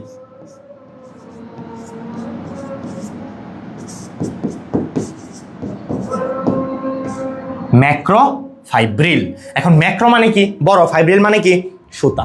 ঠিক আছে, অর্থাৎ একটা বড় সুতার তৈরি করে। তো এরকম হচ্ছে অনেকগুলা ম্যাক্রোফাইব্রিল একসাথে হয়ে কি তৈরি করে, একটা তন্তু বা ফাইবার তৈরি করে, যেই ফাইবার দিয়েই হচ্ছে কি, ফাইবার দিয়েই কোষ প্রাচীর গঠিত হয়। যেরকম ফাইবার দিয়ে সুতা গঠিত হয় না, তো এর মানে সুতা জিনিসটাই তো হচ্ছে ফাইবার, তাই না? তো অর্থাৎ হচ্ছে এইরকম অনেকগুলা ফাইবার দিয়েই হচ্ছে কি হয়, তোমার হচ্ছে কোষ প্রাচীরটা গঠিত হয়। ঠিক আছে, তাহলে দেখো এইটা হচ্ছে একটা কোষ প্রাচীরের সূক্ষ্ম গঠন। ঠিক আছে, এটা হচ্ছে একটা কোষ প্রাচীরের সূক্ষ্ম গঠন। তাহলে তোমার যদি পরীক্ষায় আসে যে কোষ প্রাচীরের সূক্ষ্ম গঠন, তুমি ওইভাবে হচ্ছে লাইন বাই লাইন রচনার মতো না লিখে তুমি যদি এইভাবে লিখে দাও, তাহলে তুমি বেশি মার্কস পাবা। ঠিক আছে, টিচারের একবারে চোখে আঙুল দিয়ে দেখায় দিচ্ছ, এই যে দেখেন স্যার আমি জানি। বুঝতে পারছো? তো তুমি হচ্ছে এইভাবে হচ্ছে স্টেপ বাই স্টেপ লিখে দিবা। ঠিক আছে, তাহলে স্টেপ বাই স্টেপ প্রথমে কি হচ্ছে, বিটা-ডি গ্লুকোজ 1000 থেকে 3000 বিটা-ডি গ্লুকোজ হচ্ছে যুক্ত হয়ে সেলুলোজিক চেইন তৈরি করে এবং এইরকম 100টা সেলুলোজিক চেইন একসাথে যুক্ত হয়ে মাইসেলি তৈরি করে, যে মাইসেলিকে হচ্ছে কোষ প্রাচীরের গাঠনিক একক বলা হয়। এবং হচ্ছে এরকম 20টা মাইসেলি একসাথে যুক্ত হয়ে মাইক্রোফাইব্রিল গঠন করে এবং এইরকম 250টা মাইক্রোফাইব্রিল একসাথে হয়ে ম্যাক্রোফাইব্রিল গঠন করে এবং এইরকম অনেকগুলো ম্যাক্রোফাইব্রিল একসাথে হয়ে কি তৈরি করে, তন্তু বা ফাইবার তৈরি করে, যেই ফাইবার দিয়ে কোষ প্রাচীর গঠিত হয়। কথা ক্লিয়ার? বুঝতে পারছো সবাই? আচ্ছা, পারুল আক্তার বলছে বুঝতেছে। আচ্ছা, এই তোমরা যারা আসো, এটা কিন্তু একটু জটিল একটা জিনিস। ঠিক আছে, তো যারা হচ্ছে এই জিনিসটা বুঝতে পারছো সবাই আমাকে একটু জানাও যে হচ্ছে স্যার আমরা কোষ প্রাচীরের সূক্ষ্ম গঠনটা বুঝতে পারছি। ঠিক আছে, তাহলে আমার কাছে ভালো লাগবে যে তোমরা বুঝতে পারছো। তোমরা যদি কিছু না জানাও আমাকে, তাহলে তোমরা বুঝতেছো না আমি কেমনে বুঝবো? তাহলে তো আমি একটা কলা গাছরে পড়াইলেও পারি, তাই না? যে কলা গাছের সামনে যায় হচ্ছে দাঁড়ায় বলতেছি, ওরা মানে কলা গাছও কিছু বলেন না, তোমরাও কিছু বলো না, তাহলে কলা গাছ আর তোমার মধ্যে পার্থক্য কি হইলো?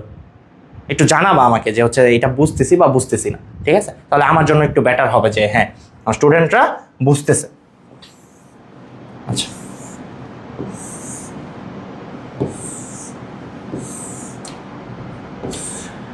আচ্ছা, তাহলে কোষ প্রাচীরের সূক্ষ্ম গঠন গেল। এখন আমরা কি পড়বো? কোষ প্রাচীরের কাজ পড়বো। ঠিক আছে, তাহলে দেখো কোষ প্রাচীরের কাজ, কোষ প্রাচীর কি কি কাজ করে এগুলো হচ্ছে তোমরা মানে ছোটবেলা থেকেই জানো। ঠিক আছে, তাহলে দেখো এই কোষ প্রাচীর হচ্ছে মূলত কি করে, আকৃতি প্রদান করে, দৃঢ়তা প্রদান করে। তাহলে একটা কোষকে মূলত হচ্ছে এক একটা কোষ হচ্ছে গোলাকার, তারকাকার, ডিম্বাকার, লম্বাকার, দণ্ডাকার, তাই না? বিভিন্ন ধরনের আকারে থাকে। তাহলে এই নির্দিষ্ট আকার দিতে সাহায্য করে কি হচ্ছে তোমার এই যে আকার বা আকৃতি দান করতে সাহায্য করে কে হচ্ছে তোমার এই যে এই কোষ প্রাচীর। ঠিক আছে, তাহলে জিনিসটা মনে রাখবা। তাহলে এটা হচ্ছে কি, এটা মূলত হচ্ছে উদ্ভিদের কঙ্কালের মতো কাজ করে, মানে কোষের একটা কঙ্কালের মতো কাজ করে। বুঝতে পারছো? আচ্ছা, তারপর দেখো সুরক্ষা। তাহলে কোষের ভেতরের যে অংশগুলো, কোষের ভেতরের অংশগুলো হচ্ছে নমনীয় বা নরম, অনেক নরম, তাই না? আমরা জানি কোষের ভেতরে থাকে হচ্ছে কি প্রোটোপ্লাজম। প্রোটোপ্লাজমের হচ্ছে 70 থেকে 90% হয় হচ্ছে পানি। তাহলে এইটা একদম তরল জাতীয় একটা পদার্থ। তাহলে এইটাকে সুরক্ষা দিতে হয় বা এটাকে হচ্ছে কি বা একটা বলয় দ্বারা আবৃত করে রাখতে, এই বলয় হিসাবে কাজ করে হচ্ছে কি তোমার কি কোষ প্রাচীর। তো হচ্ছে আমাদের কোষের ভেতরের অংশকে কি করবে, সুরক্ষা দিবে। ঠিক আছে, তারপর হচ্ছে কি অসমোটিক চাপ নিয়ন্ত্রণ করে। ঠিক আছে, অসমোটিক চাপ অর্থাৎ হচ্ছে অসমোসিস মানে কি, মানে অবিশ্রবণিক চাপ। ও যখন হচ্ছে মানে কোষের ভেতরে পানি প্রবেশ করে তখন হচ্ছে এটার ভেতরে একটা কোষের ভেতরে, মানে ধরো কোনো একটা বেলুনের ভিতরে তুমি হচ্ছে পানি ভরতেছো, তাহলে এটার ভেতরে পানি যদি বেড়ে যায়, বেলুনের প্রাচীরে বেশি হচ্ছে তোমার কি চাপ প্রয়োগ হবে না, এবং একটা সময় বেলুন ফেটে যাওয়ার সম্ভাবনা আছে না। কিন্তু কোষের ভেতরে যদি বেশি তোমার হচ্ছে পানি ঢুকে যায় তখন কি কোষ ফেটে যাবে? কোষ যদি ফেটে যায় তাহলে তো হচ্ছে মানুষের বা হচ্ছে উদ্ভিদের বা মানুষের বা জীবের, তুমি যদি জীবের বলো, জীব ক্ষতিগ্রস্ত হবে। তো এই জন্য হচ্ছে এই যখন পানি বেড়ে যায় এরকম হচ্ছে ভিতরে চাপ সৃষ্টি হয়, অবিশ্রবণিক চাপ সৃষ্টি হয়, তখন হচ্ছে এই কোষ প্রাচীর হচ্ছে কি করে, সেটাকে নিয়ন্ত্রণ করে। অর্থাৎ তখন সে এই পানিটা বাহিরে অপসারণ করে দেয়, অর্থাৎ অন্য একটা কোষকে সে দিয়ে দেয় এবং সেই কোষ আরেকটা কোষকে দিয়ে দেয়। এইভাবে হচ্ছে পানির একটা চলন ঘটে। বুঝতে পারছো? ক্লিয়ার? আচ্ছা, এখন দেখো তারপরে হচ্ছে, আচ্ছা তাহলে এই অসমোটিক প্রেসার বা এইটা যেহেতু পড়াচ্ছি, দেখো এখানে আমি আরেকটা জিনিস বলে রাখি। এই যে পানির যে তোমার হচ্ছে পানিটা শোষিত হয় কোথা থেকে? পানিটা শোষিত হয় আমরা জানি মূলরুম দিয়ে শোষিত হয়, তাই না? তারপর এই পানিটা হচ্ছে পরিবাহিত হয়, পানিটা পরিবাহিত হয়ে কোথায় যায়? প্রথমে হচ্ছে ধরো আমার এইটা হচ্ছে একটা মূলরুম, ঠিক আছে? এটা একটা মূল রুম। ধরো এইগুলো হচ্ছে আমাদের কি, আমাদের এইগুলো হচ্ছে মানে কৈশিক পানি। তো এইটার ভেতরে হচ্ছে একটা মূল, মানে হচ্ছে এটা একটা মূল, এটার ভেতরে এই যে কৈশিক পানি শোষণ করার জন্য মাটির ভেতরে মূল রুম থাকে। তো এই পানিটা ধরো হচ্ছে এই যে এখানে যে কোষটা, এই কোষের ভেতরে শোষিত হয়, তাই না? এই যে কোষগুলা, এই কোষগুলার ভেতরে শোষিত হয়, তাই না? এই কোষগুলার ভেতরে তোমার হচ্ছে পানি দুই ভাবে পরিবাহিত হয়, ঠিক আছে? এই জিনিসটা তোমাকে মনে রাখতে হবে, দুই ভাবে পরিবাহিত। একটা হচ্ছে অ্যাপোপ্লাস্ট, ঠিক আছে? অ্যাপোপ্লাস্ট, এবং আরেকটা হচ্ছে সিমপ্লাস্ট, ঠিক আছে? এখন হচ্ছে অ্যাপোপ্লাস্ট জিনিসটা কি? যখন এই যে তার এই কোষ প্রাচীরের মধ্য দিয়ে, ঠিক আছে, এই দেখো তার এই কোষ প্রাচীরের মধ্য দিয়ে যখন হচ্ছে পানিটা প্রবাহিত হয় তখন তাকে বলা হয় অ্যাপোপ্লাস্ট, অর্থাৎ কোষের বাহিরের দিক দিয়া, ঠিক আছে, একদম হচ্ছে কোষের গা ঘেঁষে যখন পানিটা প্রবাহিত হয় তখন তাকে আমরা বলি অ্যাপোপ্লাস্ট। এবং যখন সাইটোপ্লাজমের মধ্য দিয়ে, আমরা জানি এই যে কোষের ভেতরে কি আছে, সাইটোপ্লাজম আছে, তাই না? অর্থাৎ যখন হচ্ছে এই পানিটা সাইটোপ্লাজমের মধ্য দিয়ে প্রবাহিত হয় তখন আমরা তাকে কি বলি? তাকে আমরা বলি হচ্ছে সিমপ্লাস্ট। বুঝতে পারছো? মনে থাকবে? ওকে। তারপর দেখো, তারপর হচ্ছে পদার্থের পরিবহন এবং হচ্ছে যোগাযোগ। তাহলে আমরা হচ্ছে ওই যে আগেই বলছিলাম যে কোষ প্রাচীরের মাঝখানে ওই যে যেই জায়গাটাতে শুধুমাত্র মধ্য পর্দা থাকে আর বাকি প্রাথমিক পর্দা এবং হচ্ছে গৌণ পর্দা থাকে না, সেই জায়গাটাকে আমরা বলছিলাম যে হচ্ছে পিট বা কূপ এলাকা, তাই না? তাহলে এই কূপ এলাকায় আমি বলছিলাম যে একটা সূক্ষ্ম নালিকা কূপ এলাকার মধ্য দিয়ে হচ্ছে কি দুইটা কোষকে, পাশাপাশি দুইটা কোষের সাইটোপ্লাজমকে একসাথে সংযুক্ত করে, সেই জিনিসটার নাম হচ্ছে প্লাজমোডেজমাটা। তাহলে এই প্লাজমোডেজমাটা কি করবে? এই যে কোষের মধ্যবর্তী পানি, খনিজ লবণ, ঠিক আছে, ইত্যাদি এবং উদ্দীপনা আদান প্রদানে সাহায্য করে। একটা কোষ থেকে আরেকটা কোষে এই যে উদ্দীপনা বলো, পানি বলো, খনিজ লবণ বলো, এগুলো হচ্ছে এই প্লাজমোডেজমাটার মাধ্যমে কি হয়? স্থানান্তরিত হয়। তাহলে কোষ কি করে? এই কোষ প্রাচীর, তাহলে এটা কোষ প্রাচীরের মধ্যে দিয়ে যাচ্ছে না, তাহলে কোষ প্রাচীর দুইটা কোষের মধ্যে পরিবহন নিয়ে সাহায্য করে। কথা কি বুঝতে পারছো? ক্লিয়ার? এছাড়াও আরো কোষ প্রাচীরের অনেক কাজ আছে, আমি যেই জিনিসগুলো খুবই হচ্ছে ইম্পর্টেন্ট এটাকে হাইলাইট করে বলার চেষ্টা করলাম, ঠিক আছে? আচ্ছা, এখন আমরা হচ্ছে কোষ ঝিল্লি। দেখো এই কোষ ঝিল্লি পড়ার আগে তোমাকে আরো কিছু জিনিস তোমাকে জানতে হবে, ঠিক আছে? তাহলে আমরা একটা কোষের, একটা উদ্ভিদ কোষ বা হচ্ছে একটা কোষের ক্ষেত্রে আমরা বলছিলাম কি একটা কোষের কি থাকে? প্রথমে কি থাকে? একদিকে হচ্ছে কোষ প্রাচীর থাকে, এটা আমরা গত ক্লাসে পড়াইছিলাম, মনে করে দেখো। একটা উদ্ভিদ কোষের কি থাকে? একটা হচ্ছে কি থাকে? কোষ প্রাচীর, আর একটা থাকে প্রোটোপ্লাস্ট, ঠিক আছে? এবং প্রাণী কোষের শুধু কি কোষ ঝিল্লি থাকে, মানে প্রোটোপ্লাস্ট থাকে, ঠিক আছে? দেখো শব্দটা কি?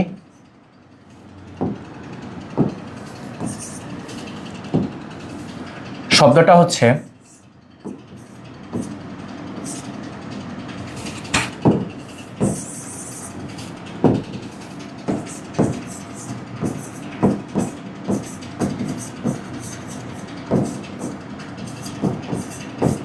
প্রোটোপ্লাস্ট, ঠিক আছে? এখন এই যে প্রোটোপ্লাস্ট, এই জিনিসটা কি, ঠিক আছে? এই প্রোটোপ্লাস্ট জিনিসটা হচ্ছে এই যে আমাদের কোষ প্রাচীর দিয়ে, ঠিক আছে, আবৃত যে কোষের যে সম্পূর্ণ অংশটা, এটা হচ্ছে প্রোটোপ্লাস্ট, ঠিক আছে? এই প্রোটোপ্লাস্টের মধ্যে কি থাকে? এই প্রোটোপ্লাস্টের মধ্যে থাকে হচ্ছে, আমরা এটা গত ক্লাসে পড়াইছিলাম, ঠিক আছে? এটারে হচ্ছে আবার হচ্ছে পড়াচ্ছি। একটা থাকবে কি? প্রোটোপ্লাজম থাকবে, ঠিক আছে? প্রোটোপ্লাজম, ঠিক আছে, প্রোটোপ্লাজম থাকবে এবং কিছু হচ্ছে মৃত উপাদান থাকবে, যেগুলো আমরা বলছিলাম হচ্ছে আরগাস্টিক সাবস্টেন্স। ঠিক আছে, আশা করি তোমাদের মনে আছে। তাহলে হচ্ছে এই যে মানে প্রোটোপ্লাজম, ঠিক আছে, এই প্রোটোপ্লাজমের আমরা কিছু অংশ পড়ছিলাম। এই প্রোটোপ্লাজমের মধ্যে কি থাকে? এই প্রোটোপ্লাজমের মধ্যে থাকে হচ্ছে কোষ ঝিল্লি থাকবে, কোষ ঝিল্লি, তারপরে হচ্ছে সাইটোপ্লাজম, এবং কি থাকবে? এবং হচ্ছে নিউক্লিয়াস থাকবে, নিউক্লিয়াস থাকবে। ওকে, আচ্ছা, তাহলে প্রোটোপ্লাজমের ভেতরে হচ্ছে কি থাকবে? কোষ ঝিল্লি থাকবে, সাইটোপ্লাজম থাকবে এবং হচ্ছে নিউক্লিয়াস থাকবে। ওকে, আচ্ছা, তাহলে এখন হচ্ছে আমাদের প্রোটোপ্লাজম জিনিসটা একটু জানা দরকার। প্রোটোপ্লাজম জিনিসটা কি? প্রোটোপ্লাজম জিনিসটা হচ্ছে এই যে কোষ ঝিল্লি দিয়ে আবৃত, কোষ ঝিল্লি দিয়ে আবৃত থকথকে জেলির ন্যায় অর্ধস্বচ্ছ তরল পদার্থকে কি বলা হয়? প্রোটোপ্লাজম বলা হয়। তাহলে প্রোটোপ্লাজম মূলত একটা তরল পদার্থ। এখানে কত 70 থেকে 90% কি থাকে? পানি থাকে। ওকে, তো এই জন্যই একটা কোষের দেখো 70 থেকে 90% প্রোটোপ্লাজমই তো মূলত একটা কোষ। একটা কোষের ভেতরে সম্পূর্ণ উপাদানটাই হচ্ছে প্রোটোপ্লাজম। তাহলে এই প্রোটোপ্লাজমের 70 থেকে 90%ই থাকে পানি। ঠিক আছে, অর্থাৎ এই জন্যই আমরা হচ্ছে পানিকে বলি ফ্লুইড অফ লাইফ। এই প্রাণীকে আমরা এই জন্য কি বলি? Fluid of life. এই জিনিসটা তোমাদের পরীক্ষায় অনেক সময় আসে। ঠিক আছে, ফ্লুইড অফ, পানিকে ফ্লুইড অফ লাইফ কেন বলা হয়? তাহলে কেন বলা হয়? কারণ হচ্ছে প্রোটোপ্লাজমের 70 থেকে 90%ই থাকে পানি, এই জন্য পানিকে ফ্লুইড অফ লাইফ বলা হয়। ওকে, আচ্ছা, তারপর দেখো, তাহলে এই প্রোটোপ্লাজমের এক ধরনের চলন দেখা যায়। ঠিক আছে, এই প্রোটোপ্লাজমটা হচ্ছে তোমার কি? এই প্রোটোপ্লাজমটা স্থির থাকে, মানে প্রোটোপ্লাজমের ভেতরে যে অঙ্গাণুগুলা থাকে, হ্যাঁ, এই অঙ্গাণুগুলার মধ্যে এক ধরনের চলন দেখা যায়। এই চলনকে আমরা বলি হচ্ছে কি? সাইক্লোসিস। এই চলনকে বলি আমরা সাইক্লোসিস। চলনকে বলি সাইক্লোসিস। ঠিক আছে, আচ্ছা, এই যে চলনটা, এই চলনটা মূলত হচ্ছে দুই ধরনের। সাইক্লোসিস চলন, এটা এক ধরনের চলন প্রক্রিয়া। এই প্রোটোপ্লাজমের ভেতরের যে অঙ্গাণুগুলা, সেই অঙ্গাণুগুলা যখন হচ্ছে চলাচল করে তখন আমরা তাকে বলি হচ্ছে সাইক্লোসিস বা চলন। এবং হচ্ছে এই চলনটা হচ্ছে দুই ধরনের। একটা হচ্ছে একমুখী আবর্তন এবং আরেকটা হচ্ছে বহুমুখী আবর্তন। ঠিক আছে, বহুমুখী আবর্তন। ঠিক আছে, এইখান থেকে তোমাদের একটা নৈর্ব্যক্তিক আসে। ঠিক আছে, কি নৈর্ব্যক্তিক আসে? যে একমুখী আবর্তন দেখা যায় নিচের কোন উদ্ভিদে? ঠিক আছে, তাহলে এটা মনে রাখতে হবে, পাতা ঝাঁঝরি। কোন উদ্ভিদে? পাতা ঝাঁঝরি নামে একটা উদ্ভিদ আছে। ঠিক আছে, পাতা ঝাঁঝরি। তাহলে এই পাতা ঝাঁঝরি উদ্ভিদে হচ্ছে তোমার কি? একমুখী আবর্তন দেখা যায়। ঠিক আছে, আর হচ্ছে বহুমুখী আবর্তন দেখা যায় কার ক্ষেত্রে? ট্রাডিস্ক্যান্টিয়া। ঠিক আছে, ট্রাডিস্ক্যান্টিয়া নামক একটা উদ্ভিদের ক্ষেত্রে আমরা কি দেখতে পাই? বহুমুখী আবর্তন দেখতে পাই। কিন্তু এখন তোমরা হচ্ছে মানে জানতে চাইতে পারো যে হচ্ছে একমুখী আবর্তনটা কেমন, বহুমুখী আবর্তনটা কেমন। তাহলে দেখো, একটা সিম্পল জিনিস, ধরো আমার হচ্ছে এটা একটা কোষ। ঠিক আছে, এই কোষের আমরা জানি হচ্ছে কি একটা কোষ গহ্বর থাকে। এখন কোষ গহ্বরের বাইরে ধরো হচ্ছে এইগুলা হচ্ছে আমার কি? তোমার হচ্ছে আমাদের কোষীয় অঙ্গাণু। ঠিক আছে, তাহলে এই কোষীয় অঙ্গাণুগুলা যখন হচ্ছে এই যে একটা দিকে, ধরো এই যে এইদিকে এই একটা দিকে, দেখো এটা একটা দিকে হচ্ছে কি আবর্তিত হচ্ছে বা কি চলাচল করছে। ঠিক আছে, অর্থাৎ হচ্ছে এই যে এই কোষ গহ্বরকে কেন্দ্র করে যখন সে তার চারপাশে একটা দিকে হচ্ছে চলাচল করবে, তখন আমরা তাকে বলবো একমুখী আবর্তন। ঠিক আছে, আর যখন তোমার হচ্ছে কি একটা কোষে, ধরো এইখানে একটা কোষ গহ্বর আছে, এইখানে একটা কোষ গহ্বর আছে, এই যে হচ্ছে ট্রাডিস্ক্যান্টিয়া যে উদ্ভিদটা, সেইটার মধ্যে এই যে এরকম বহু কি দেখা যায়? বহু কোষ গহ্বর দেখা যায়। তাহলে এই বহু কোষ গহ্বর থাকলে কি হবে? ধরো এইখানে যে কিছু হচ্ছে তোমার কি আছে, তোমার হচ্ছে অঙ্গাণু আছে, ঠিক আছে, এই অঙ্গাণুগুলা ধরো এইটারে কেন্দ্র করে এই দিকে ঘুরতেছে, ঠিক আছে, আর ধরো এইখানের যে অঙ্গাণুগুলা এইটারে কেন্দ্র করে এই দিকে ঘুরতেছে এবং এইটা এই দিকে ঘুরতেছে। তাহলে দেখো এই যে এখানে মানে এক একটা গহ্বরকে কেন্দ্র করে যে তার অঙ্গাণুগুলা এক এক দিকে ঘুরতেছে, তাই না? তখন আমরা এই যে আবর্তনটা এইটাকে বলবো বহুমুখী আবর্তন। আমার কথা কি বুঝতে পারছো? ক্লিয়ার?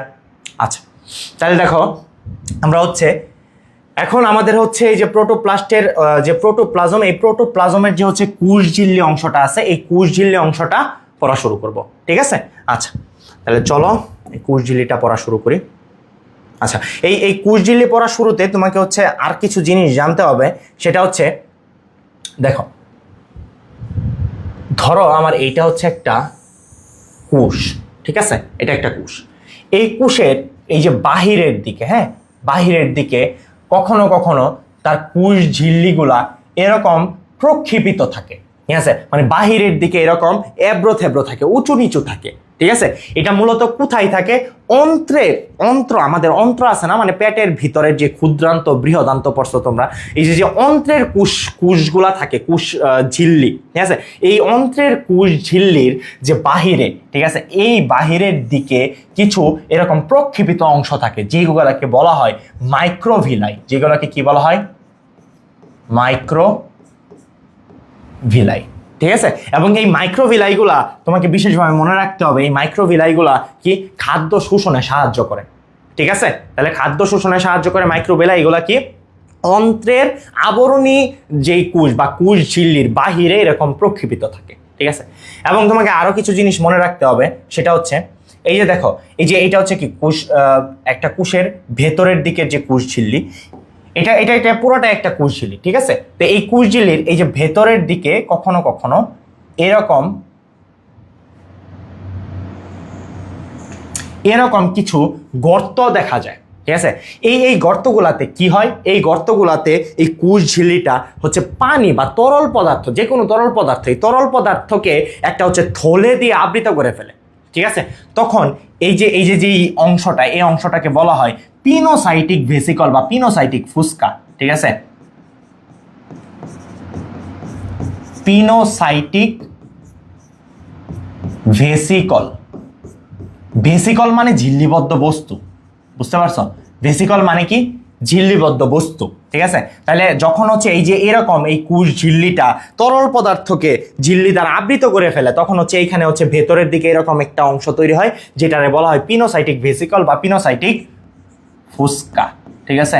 ফুসকার ভেতরে কি হচ্ছে, এই যে তোমরা টক দিয়া খাও না, ফুসকার ভেতরে ওই যে পানি থাকে না, তো এরকম হচ্ছে এই যে পিনোসাইটিক ভেসিকলের ভিতরে বা পিনোসাইটিক ফুসকার ভেতরে কি থাকে? পানি থাকে, এটা মনে রাখবা, ঠিক আছে। এই যে পিনোসাইটিক ভেসিকল তৈরি হওয়ার যে প্রক্রিয়া, এটাকে বলা হয় পিনোসাইটোসিস, ঠিক আছে। অর্থাৎ হচ্ছে তরল পদার্থ জমা হয়ে কোষঝিল্লির ভেতরের দিকে যেই হচ্ছে থলে তৈরি হয়, এই থলে তৈরি হওয়ার প্রক্রিয়াকে আমরা বলি হচ্ছে পিনোসাইটোসিস, ঠিক আছে। এবং কখনো কখনো এই কোষঝিল্লির বাহিরে এই যে এরকম কিছু হচ্ছে সূক্ষ্ম নালী দেখা যায়, ঠিক আছে। কোষঝিল্লি থেকে এরকম কিছু সূক্ষ্ম নালী বাহিরের দিকে প্রক্ষেপিত থাকে, ঠিক আছে। তো এই জিনিসগুলার কি বলা হয়? ডেসমোজোম বলা হয়, ঠিক আছে, ডেসমোজোম, ঠিক আছে। তাহলে এই জিনিসগুলোকে ডেসমোজোম বলা হয়। এবং আরো একটা জিনিস মনে রাখতে হবে, সেটা হচ্ছে এই যে কোষঝিল্লিতে অনেক সময় কি হয়, এই যে ভেতরের দিকে এরকম বড় একটা থলি দেখা যায়। এই থলিতে কি হয়? এই থলির ভেতরে হচ্ছে তোমার হচ্ছে কোষের মধ্যে তোমার কি ফেগোসাইট থাকে, ফেগোসাইট নামে এক ধরনের তোমার কি আছে, তোমার হচ্ছে কোষ আছে, ঠিক আছে, মানে ম্যাক্রোফেজ নামে এক ধরনের কোষ আছে, যে ম্যাক্রোফেজ কোষগুলা কি করে? ফেগোসাইটোসিস প্রক্রিয়ায় জীবাণুকে ভক্ষণ করে। তাহলে কোষের একটা নিজস্ব আত্মরক্ষা ব্যবস্থা আছে, ঠিক আছে, প্রতিরক্ষা ব্যবস্থা। তাহলে এই কোষের প্রতিরক্ষা ব্যবস্থার অংশ হিসাবে এইখানে হচ্ছে একটা থলি তৈরি হয়, যেই থলিকে আমরা বলি হচ্ছে ফেগোসাইটিক ভেসিকল, ঠিক আছে, ফেগোসাইটিক ভেসিকল। এই ফেগোসাইটিক ভেসিকলের ভিতরে কি তাহলে? প্রতিরক্ষার জন্য প্রয়োজনীয় কিছু বস্তু এইখানে মজুদ থাকে। তো যখন হচ্ছে কোষ ফরেন বডি দিয়ে ধরো বাহির থেকে কোনো কিছু উদ্ভিদের দেহে বা জীবের দেহে প্রবেশ করে, তখন হচ্ছে এই ফেগোসাইটিক যেই ভেসিকল সেটা থেকে হচ্ছে কি হয়, বাহিরে কিছু হচ্ছে আমাদের প্রতিরক্ষা অস্ত্র বাহিরে বের হয়ে আসে এবং তখন হচ্ছে সেই জীবাণুকে তখন তারা অ্যাটাক করে। বুঝতে পারছো? মনে থাকবে। তাহলে তোমাকে এই যে জিনিসগুলো তোমাকে বললাম, এই জিনিসগুলো তোমাকে মনে রাখতে হবে। আর আরেকটা জিনিস আছে যেটা মনে রাখতে হবে, সেটা হচ্ছে ব্যাকটেরিয়ার কোষ প্রাচীর। ঠিক আছে, ব্যাকটেরিয়ার কোষ ঝিল্লি।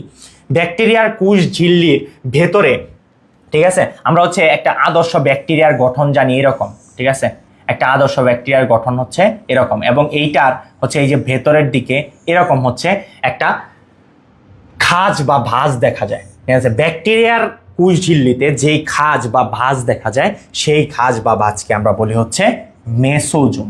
ঠিক আছে, কি বলি? মেসোজোম। ঠিক আছে, তাহলে এই জিনিসটা তোমরা মনে রাখবা। ক্লিয়ার? আচ্ছা, তাহলে চলো এখন হচ্ছে আমরা আমাদের কোষ প্রাচীরের গঠনটা পড়া শুরু করি।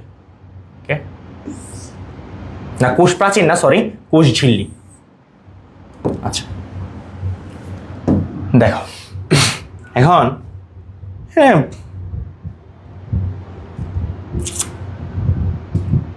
অনেক কিছু আছে, তোমাকে এখান থেকে যে জিনিসগুলো মনে রাখতে হবে সেটা হচ্ছে এই কোষ ঝিল্লিটা। হ্যাঁ, এই কোষ ঝিল্লিটা প্রথম আবিষ্কার করছে কে? এই কোষ ঝিল্লিটা প্রথম আবিষ্কার করছে কে? কার্ল নাগেলি। ঠিক আছে, কার্ল নাগেলি। ঠিক আছে, কত সালে? 1855 সালে। কত সালে? 1855 সালে কার্ল নাগেলি এই কোষ ঝিল্লিটা আবিষ্কার করছে। এবং তারপরে কি হয়েছে, তারপরে এই কোষ ঝিল্লির গঠনটা কেমন হবে, এই কোষ ঝিল্লির আকৃতি, আকার আকৃতি, গঠন এটা কিরকম, এইটা নিয়ে অনেক বিজ্ঞানী অনেক ধরনের মত প্রকাশ করছে। ঠিক আছে, তবে এইটার মধ্যে তোমাকে যেই মতগুলা মনে রাখতে হবে সেটা হচ্ছে এটার মধ্যে ড্যানিয়াল এবং ডেপসন। ঠিক আছে,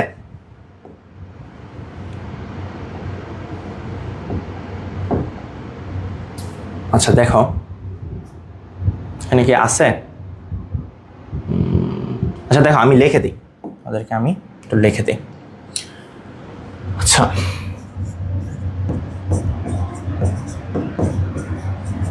ড্যানিয়াল ও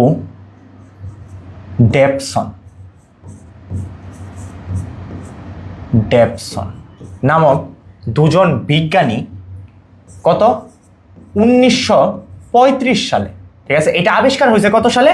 এটা আবিষ্কার হয়েছে কার্ল নাগেলি নামক একজন বিজ্ঞানী। কার্ল নাগেলি কত সালে এটাকে আবিষ্কার করছে? 1855 সালে। ঠিক আছে, 1855 সালে এটাকে আবিষ্কার করছে। তাহলে এটা আবিষ্কারের অনেক বছর পার হয়ে যাওয়ার পর কে ড্যানিয়াল এবং ডেপসন নামক দুজন বিজ্ঞানী কি করছে? 1935 সালে হচ্ছে একটা গঠন দাঁড় করাইছে যে কোষ ঝিল্লির গঠনটা এরকম হইতে পারে। ঠিক আছে, এই যে তারা যেই গঠনটা দাঁড় করাইলো সেই গঠনের নাম কি? সেই গঠনের নামটা আরো মজাদার। ঠিক আছে, খুবই মজাদার। ঠিক আছে, সেই গঠনের নাম কি? Sandwich model. ঠিক আছে, স্যান্ডউইচ মডেল। ঠিক আছে, তাহলে দেখো আমরা রেস্টুরেন্টে যাই কি স্যান্ডউইচ খাই, তাই না? তাহলে ওই স্যান্ডউইচের মতো অনেকটা। এখন এটা কেন স্যান্ডউইচের মতো? স্যান্ডউইচের সাথে এটার কি মিল পাওয়া যায়? দেখো, তিনি হচ্ছে তারা দুজন এই যে গঠনটা দাঁড় করাইছিল তখন বলছিল যে এইটার বাহিরের দিকে এরকম একটা প্রোটিন থাকবে এবং ভেতরের দিকে কিছু লিপিড থাকবে। ঠিক আছে,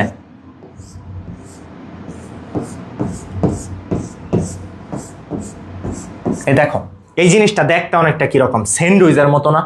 দেখো এই যে জিনিসটা, এই যে বাহিরে ধরো একটা বান, এই যে আরেকটা বান, ঠিক আছে, আর মাঝখানে কিছু শাকসবজি, তোমার মাংস টাংস আছে। ঠিক আছে, তাহলে এটা দেখতে অনেকটা হচ্ছে কি স্যান্ডউইচের মতো। এই জন্য এই মডেলটার নাম দেয় তারা স্যান্ডউইচ মডেল, যে বাহিরে একটা প্রোটিন, এটা হচ্ছে কি, এটা হচ্ছে একটা প্রোটিন,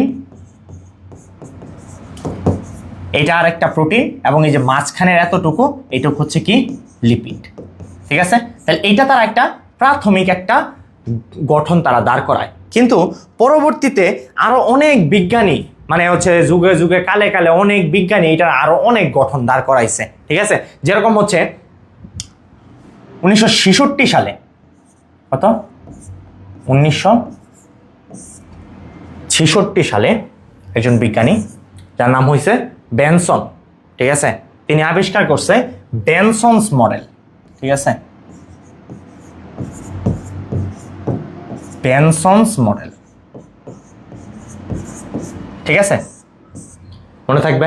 আচ্ছা, তাহলে এটার আরো অনেকগুলা মডেল আছে, ঠিক আছে, হচ্ছে ইউনিট মেমব্রেন মডেল, এটা আরো অনেক মডেল আছে। তো তোমাদের হচ্ছে এত মডেল লাগবে না, তোমার যেই জিনিসটা লাগবে সেটা হচ্ছে এই কোষঝিল্লির একটা প্রসিদ্ধ একটা মানে হচ্ছে তোমার কি আছে মডেল আছে, যেই মডেলটা সর্বজন স্বীকৃত, সেই মডেলটার নাম কি? সেই মডেলটার নাম হচ্ছে, সেই মডেলটা দিছে কে আগে এটা জানি, সেই মডেলটা দিছে singer and Nicholson, singer and Nicholson, অর্থাৎ সিঙ্গার এবং নিকলসন এই দুইজন বিজ্ঞানী একটা মডেল দিছে। কত সালে দিছে? 1972 সালে, ঠিক আছে, 1972। তাহলে তোমরা হচ্ছে আমাদের যুদ্ধের 1 বছর পরে এমনি মনে রাখতে পারো, আমি এইগুলো এমনি মনে রাখি, ঠিক আছে। তাহলে ধরো যে যুদ্ধের 1 বছর পরে দিছিল, ঠিক আছে, আমাদের দেশের মানে আমাদের মুক্তিযুদ্ধের 1 বছর পরে, তাহলে 1972। এটা কিন্তু তোমার মনে রাখতে হবে এই সালটা, অন্যান্য অনেক সাল মনে রাখতে হয় না, কিন্তু এই সালটা মনে রাখতে হবে। তাহলে 1972-তে সিঙ্গার অ্যান্ড নিকলসন কি দিছে? একটা মডেল দিছে, যে মডেলটার নাম কি? Fluid mosaic model, fluid mosaic model, okay. আচ্ছা, এই মডেলের আরো একটা নাম আছে, এই মডেলকে আইসবার্গ মডেল নামেও ডাকা হয়।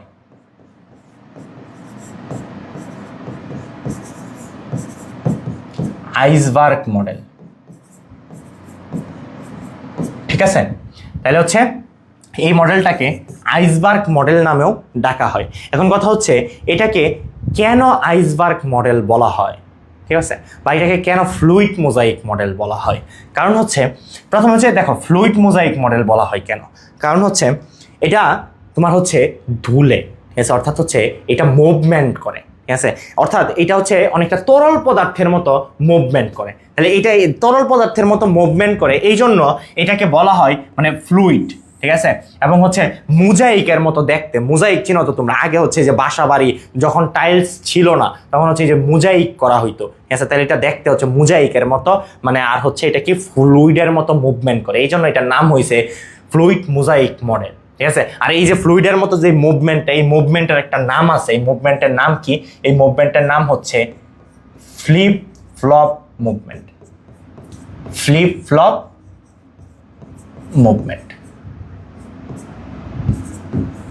এই জিনিসটা মনে রাখো যে হচ্ছে ফ্লুইড মোজাইক মডেলে হচ্ছে কি, যেই কোষঝিল্লির যেই চলনটা দেখা যায় বা যেই মুভমেন্টটা দেখা যায় তাকে কি মুভমেন্ট বলা হয়? ফ্লিপ ফ্লপ মুভমেন্ট, ওকে। এটা তোমাদের আমি এক্সট্রা বলতেছি এমন না, এটা তোমাদের বইই আছে, এটা মনে রাখতে হবে, ঠিক আছে।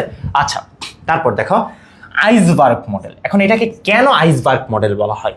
কারণ হচ্ছে আইসবার্গ জিনিসটা কি, যে সমুদ্রের মধ্যে যখন হচ্ছে বরফ আমরা দেখি, ঠিক আছে, বরফ হচ্ছে বরফের অল্প একটু অংশ আমরা পানির উপরে দেখি, আর একটা বিশাল অংশ পানির নিচে থাকে। যেরকম হচ্ছে তোমার হচ্ছে ওই যে টাইটানিক মুভিতে তোমরা হচ্ছে দেখছো না, টাইটানিক মুভিতে কি তারা প্রথমে হচ্ছে কি ওই বরফের টুকরা দেখে নাই, বুঝতে পারছো, এবং মনে করছিল ছোট টুকরা, তো মানে যতই হচ্ছে জাহাজ সামনের দিকে আগাইতেছে তখন তারা আস্তে আস্তে বুঝতে পারছে এইটা একটা বিশাল বড় আইসবার্গ, ঠিক আছে, অর্থাৎ পানির নিচে এটা বিশাল বড়, এটা পানির উপরে জাস্ট অল্প একটু দেখা যাইতেছিল, ঠিক আছে। তো এই ফ্লুইড মোজাইক মডেলের ক্ষেত্রে এটার যে প্রোটিনগুলা, এই প্রোটিনগুলা বাইরে অল্প একটু দেখা যায় কিন্তু ভেতরে আরো অনেক বড় থাকে, ঠিক আছে, অর্থাৎ হচ্ছে এটার উপরের দিকে অল্প একটু দেখা যায় কিন্তু ভিতরে আরো অনেক প্রোটিন থাকে। তো এই জন্য হচ্ছে এটাকে আইসবার্গ মডেল বলা হয়। কথা কি বুঝতে পারছো? ক্লিয়ার? ওকে, আচ্ছা, চলো তাহলে এখন আমরা ফ্লুইড মোজাইক মডেলটা পড়া শুরু করি, ঠিক আছে। ফ্লুইড মোজাইক মডেল দেখো,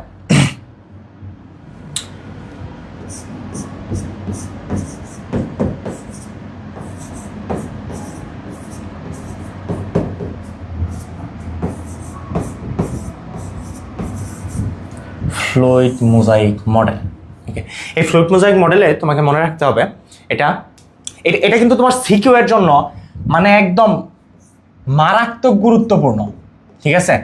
এটা তোমার হচ্ছে এই চ্যাপ্টার থেকে এই ফ্লুইড মানে এটা একদম হচ্ছে 5 স্টার একটা টপিক, বুঝতে পারছো?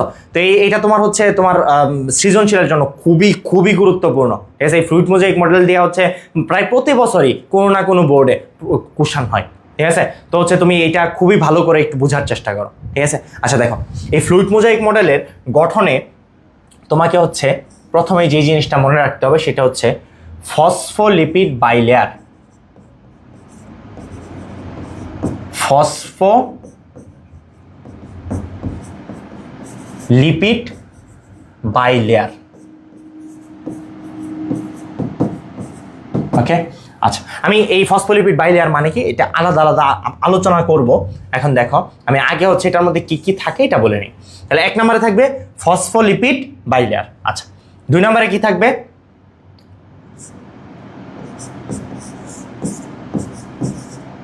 প্রোটিন, ওকে?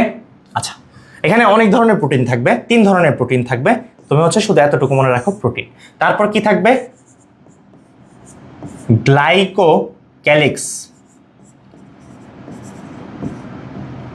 গ্লাইকোক্যালিক্স। তারপর যে জিনিসটা থাকবে 4 নাম্বার সেটা হচ্ছে কোলেস্টেরল।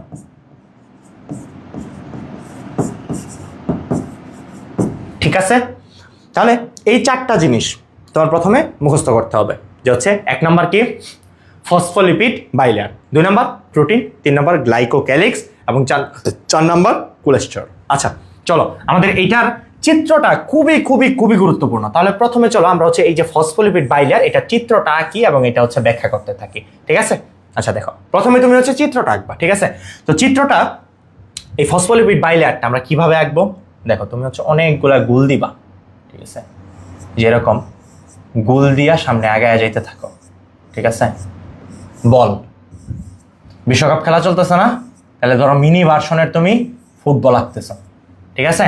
তাহলে মিনি ফুটবল, ওকে? তাহলে এরকম 2টা স্তর আঁকবা, ঠিক আছে? ধরো এই যে আরেকটা, ঠিক আছে? সমান্তরাল করে এরকম আঁকবা। আচ্ছা, হইল, ওকে? আচ্ছা, তারপর তুমি কি করবা?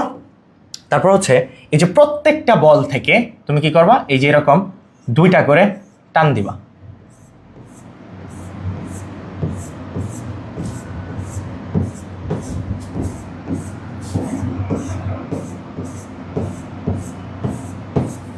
এই দিক থেকেও প্রত্যেকটা বল থেকে 2টা করে টান দিবা। একদম সোজা টান দিও না, একটু বাঁকা বাঁকা করে টান দিবা, ঠিক আছে? একটু আঁকা বাঁকা টান দিবা,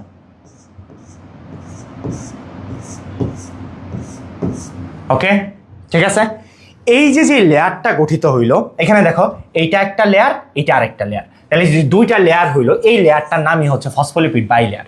তাহলে দেখো এখন এই লেয়ারের মধ্যে কি কি থাকে। তুমি হচ্ছে প্রথমে এই যে চিত্র মানে চিত্র আমার কমপ্লিট হয় না, আমি একটা একটা আঁকতেছি এবং একটা একটা ব্যাখ্যা করি। এখন এই যে ফসফোলিপিড বাইলেয়ারে তুমি হচ্ছে এই যে এরকম পয়েন্ট দিয়ে 1 নাম্বার পয়েন্ট ফসফোলিপিড বাইলেয়ার, এটা দিয়ে তুমি কি বলবা? তুমি প্রথমে বলবা এই ফসফোলিপিড বাইলেয়ারে কি থাকে? 2টা স্তর থাকে, ঠিক আছে? 2টা কিসের কিসের? দেখো নামটা শুনলেই বুঝবা। এখানে ফসফো হচ্ছে কি? ফসফো কথা আসছে ফসফেট থেকে, ঠিক আছে? তাহলে এখানে হচ্ছে ফসফেট থাকবে এবং হচ্ছে কি থাকবে? লিপিড থাকবে। তাহলে ফসফেট এবং লিপিডের 2টা স্তর, বাই লেয়ার, বাই মানে 2, বাই মানে 2, লেয়ার মানে তো লেয়ার, ঠিক আছে? তাহলে এখন হচ্ছে ফসফোলিপিড বাইলেয়ার অর্থাৎ ফসফেট এবং লিপিডের সমন্বয়ে তৈরি 2টি স্তর থাকবে, ঠিক আছে? এই 2টি স্তরের মধ্যে কি থাকবে?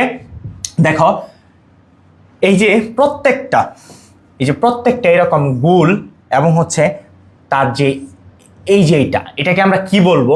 এটাকে বলবো এই যে উপরের এই গোলটা বা বলটা, এটাকে আমরা বলবো হচ্ছে ফসফেট হেড। এটাকে আমরা কি বলবো? ফসফেট হেড বা মাথা। এই গোলটাকে বলবো মাথা, ঠিক আছে? এবং এই যে এটাকে বলবো আমরা লিপিড টেইল, ঠিক আছে? লিপিড টেইল, টেইল মানে কি? লেজ। তাহলে হচ্ছে লিপিড দিয়ে তৈরি লেজ এবং হচ্ছে ফসফেট দিয়ে তৈরি মাথা। ঠিক আছে, এবং তোমাকে এখানে আরো যে জিনিসটা তোমাকে স্পেসিফিক্যালি মনে রাখতে হবে সেটা হচ্ছে এই যে যে মাথাটা বা হেডটা ফসফেট হেড, এই ফসফেট হেড হচ্ছে হাইড্রোফিলিক। এখন হাইড্রোফিলিক শব্দটার মানে কি? শব্দটা হচ্ছে হাইড্রোফিলিক। ঠিক আছে, হাইড্রো মানে পানি, হাইড্রো মানে কি? পানি। আর ফিলিক মানে আকর্ষী, ফিলিক মানে কি? আকর্ষী। তাহলে হাইড্রোফিলিক কথাটার মানে কি হলো? পানি আকর্ষী। ঠিক আছে, তাহলে এই ফসফোলিপিড বাইলেয়ারের ক্ষেত্রে পানি আকর্ষী মাথা থাকবে এবং হচ্ছে এই যে লিপিডটা, এই লিপিড হচ্ছে কি? এই লিপিডটা কি? এই লিপিডটা হচ্ছে হাইড্রোফোবিক। হাইড্রোফোবিক। এখন দেখো, হাইড্রো মানে পানি আর ফোবিক, এই ফোবিক শব্দটা আসছে ফোবিয়া থেকে। ফোবিয়া মানে কি? ভয় বা ভীতি। ঠিক আছে, তাহলে তুমি কোনো কিছু যদি ভয় পাও তাহলে তার থেকে দূরে থাকো না। তো এটার মানে হচ্ছে হাইড্রোফোবিক মানে হচ্ছে পানি থেকে দূরে থাকা বা হচ্ছে পানি বিকর্ষী। ঠিক আছে, তাহলে তার পানি বিকর্ষী লেজ থাকবে এবং পানি আকর্ষী মাথা থাকবে। ঠিক আছে, তাহলে এইটা তুমি হচ্ছে মানে এই জিনিসটা আমি যখন পড়তাম আমিও না বারবার ভুলে যাইতাম। ঠিক আছে, তো এটা তুমি কিভাবে মনে রাখতে পারো? খুব সহজে মনে রাখবা হচ্ছে এই যে লিপিড, এই লিপিড কি? লিপিড মূলত হচ্ছে এক ধরনের চর্বি। লিপিড কি? এক ধরনের চর্বি। আর চর্বি পানি বিকর্ষণ করে, বুঝতে পারছো? তুমি এটা সাধারণত যখন তোমার হাতে দেখবা চর্বি লেগে থাকে, বা হচ্ছে এই যে কয়েকদিন আগে কুরবানির ঈদ গেল, তাই না? কুরবানির ঈদে তুমি যে গরুর মাংসটা খাইছো, গরুর মাংস খাওয়ার পর হাতের মধ্যে তেল জমে গেছে না? এই তেল নিয়ে তুমি যখন পানি দিছো, দেখো পানিগুলো না হাতে বাঁচতে চায় না, পানিগুলো হাত থেকে খালি পড়া যায়, তাই না? বিষয়টা এরকম হয় না? তো এটা মনে রাখবা যে হচ্ছে চর্বিকে পানি সবসময় বিকর্ষণ করে, চর্বির সাথে পানি মিশতে চায় না। ঠিক আছে, তো এই জন্য যেহেতু এই যে এই লিপিডটা এটা চর্বি বা ফ্যাটি অ্যাসিড দিয়ে তৈরি, ঠিক আছে, তো এই জন্য এই তেল বা লেজটা পানি বিকর্ষী। আর ফসফেট, এই ফসফেটের মধ্যে হচ্ছে একটা আয়ন থাকে, যে আয়নের সাথে হচ্ছে তোমার কি ওই যে পানির মধ্যে আয়ন থাকে, হাইড্রোজেন আয়ন, হাইড্রোক্সিল আয়ন। তো এই আয়নগুলো ওই ফসফেটের আয়নের সাথে যুক্ত হয়ে যায়। তো এই জন্য এটা পানি আকর্ষী, এটা পানিকে আকর্ষণ করে। আমার কথা কি বুঝতে পারছো? ক্লিয়ার? আচ্ছা, তাহলে দেখো, তাহলে তোমরা আশা করি হচ্ছে এই ফসফোলিপিড বাইলেয়ার এটা বুঝতে পারছো এবং এটাতে কি কি লাগবে তোমরা বুঝছো। এটা দুটা স্তর থাকে, এটা হচ্ছে পানি আকর্ষী মাথা থাকে এবং হচ্ছে পানি বিকর্ষী লেজ থাকে। এই মানে হচ্ছে তোমার কি এই পানি আকর্ষী মাথাটা ফসফেট দিয়ে তৈরি এবং পানি বিকর্ষী লেজটা কি দিয়ে তৈরি? তোমার হচ্ছে লিপিড দিয়া তৈরি, বা হচ্ছে তুমি বলবা চর্বি বা ফ্যাটি অ্যাসিড দিয়া তৈরি। কথা কি বুঝতে পারছো? ক্লিয়ার? আচ্ছা, এই একটা পয়েন্ট দিয়া তুমি এতটুকু লিখবা, তারপরে তুমি কি কি করবা আমি বলতেছি। দেখো,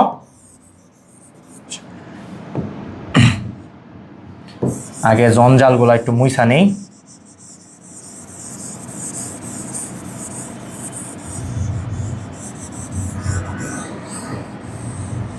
আচ্ছা, তারপর দেখো, তারপর হচ্ছে প্রোটিন। প্রোটিন এখানে তুমি বিশেষভাবে মনে রাখবা, এখানে 3 ধরনের প্রোটিন থাকে। ওকে, কয় ধরনের? 3 ধরনের। একটা হচ্ছে পেরিফেরাল প্রোটিন। ওকে, পেরিফেরাল প্রোটিন। ওকে, তারপরে কি? তারপরে হচ্ছে ইন্টিগ্রাল প্রোটিন। Integral protein. তারপরে কি? তারপর হচ্ছে লিপিড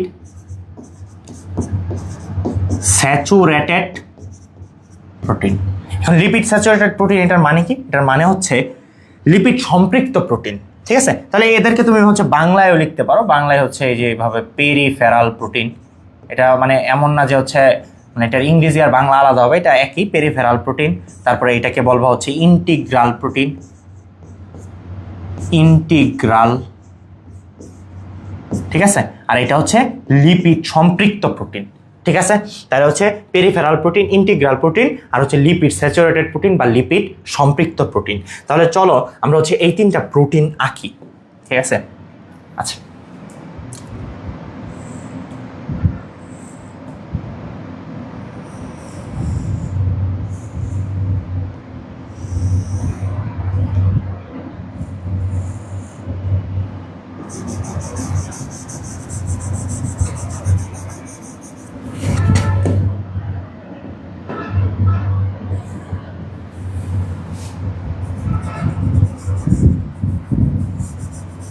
এই যে দেখো এই প্রোটিনটা কি করতেছে, এই প্রোটিনটা একদম দুইটা ফসফোলিপিড যে বাই লেয়ারের আমাদের দুইটা যেই লেয়ার, এই দুইটা লেয়ারকেই ভেদ করতেছে, অর্থাৎ একটা লেয়ার থেকে আরেকটা লেয়ার পর্যন্ত একদম হচ্ছে পুরাটা জুড়ে থাকতেছে, তাই না?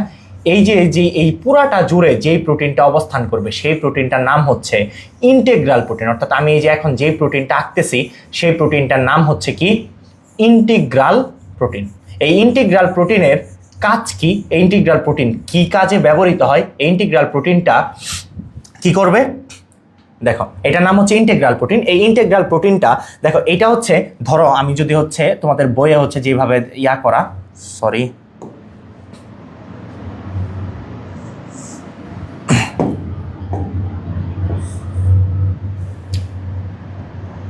দেখো তোমাদের বইয়ে হচ্ছে এই যে নিচের দিকে দেখবা এই যে এরকম আরেকটা টান দেওয়া, তাই না? এবং নিচের দিকে টান দিয়ে এই যে এরকম করা, ঠিক আছে? এটার মানে কি? এটার মানে তোমাকে বুঝাইতে চাইছে যে এটা তো হচ্ছে কোষ ঝিল্লি, ঠিক আছে? একটা কোষ ঝিল্লি যে কোষের বাহিরের দিকে থাকে, তাহলে এই কোষ ঝিল্লির এই যে ভেতরের এইটা হচ্ছে ভেতরের দিক, অর্থাৎ এই দিকে এইটা হচ্ছে কোষ আর এইটা হচ্ছে তার বাহিরের দিক, ঠিক আছে?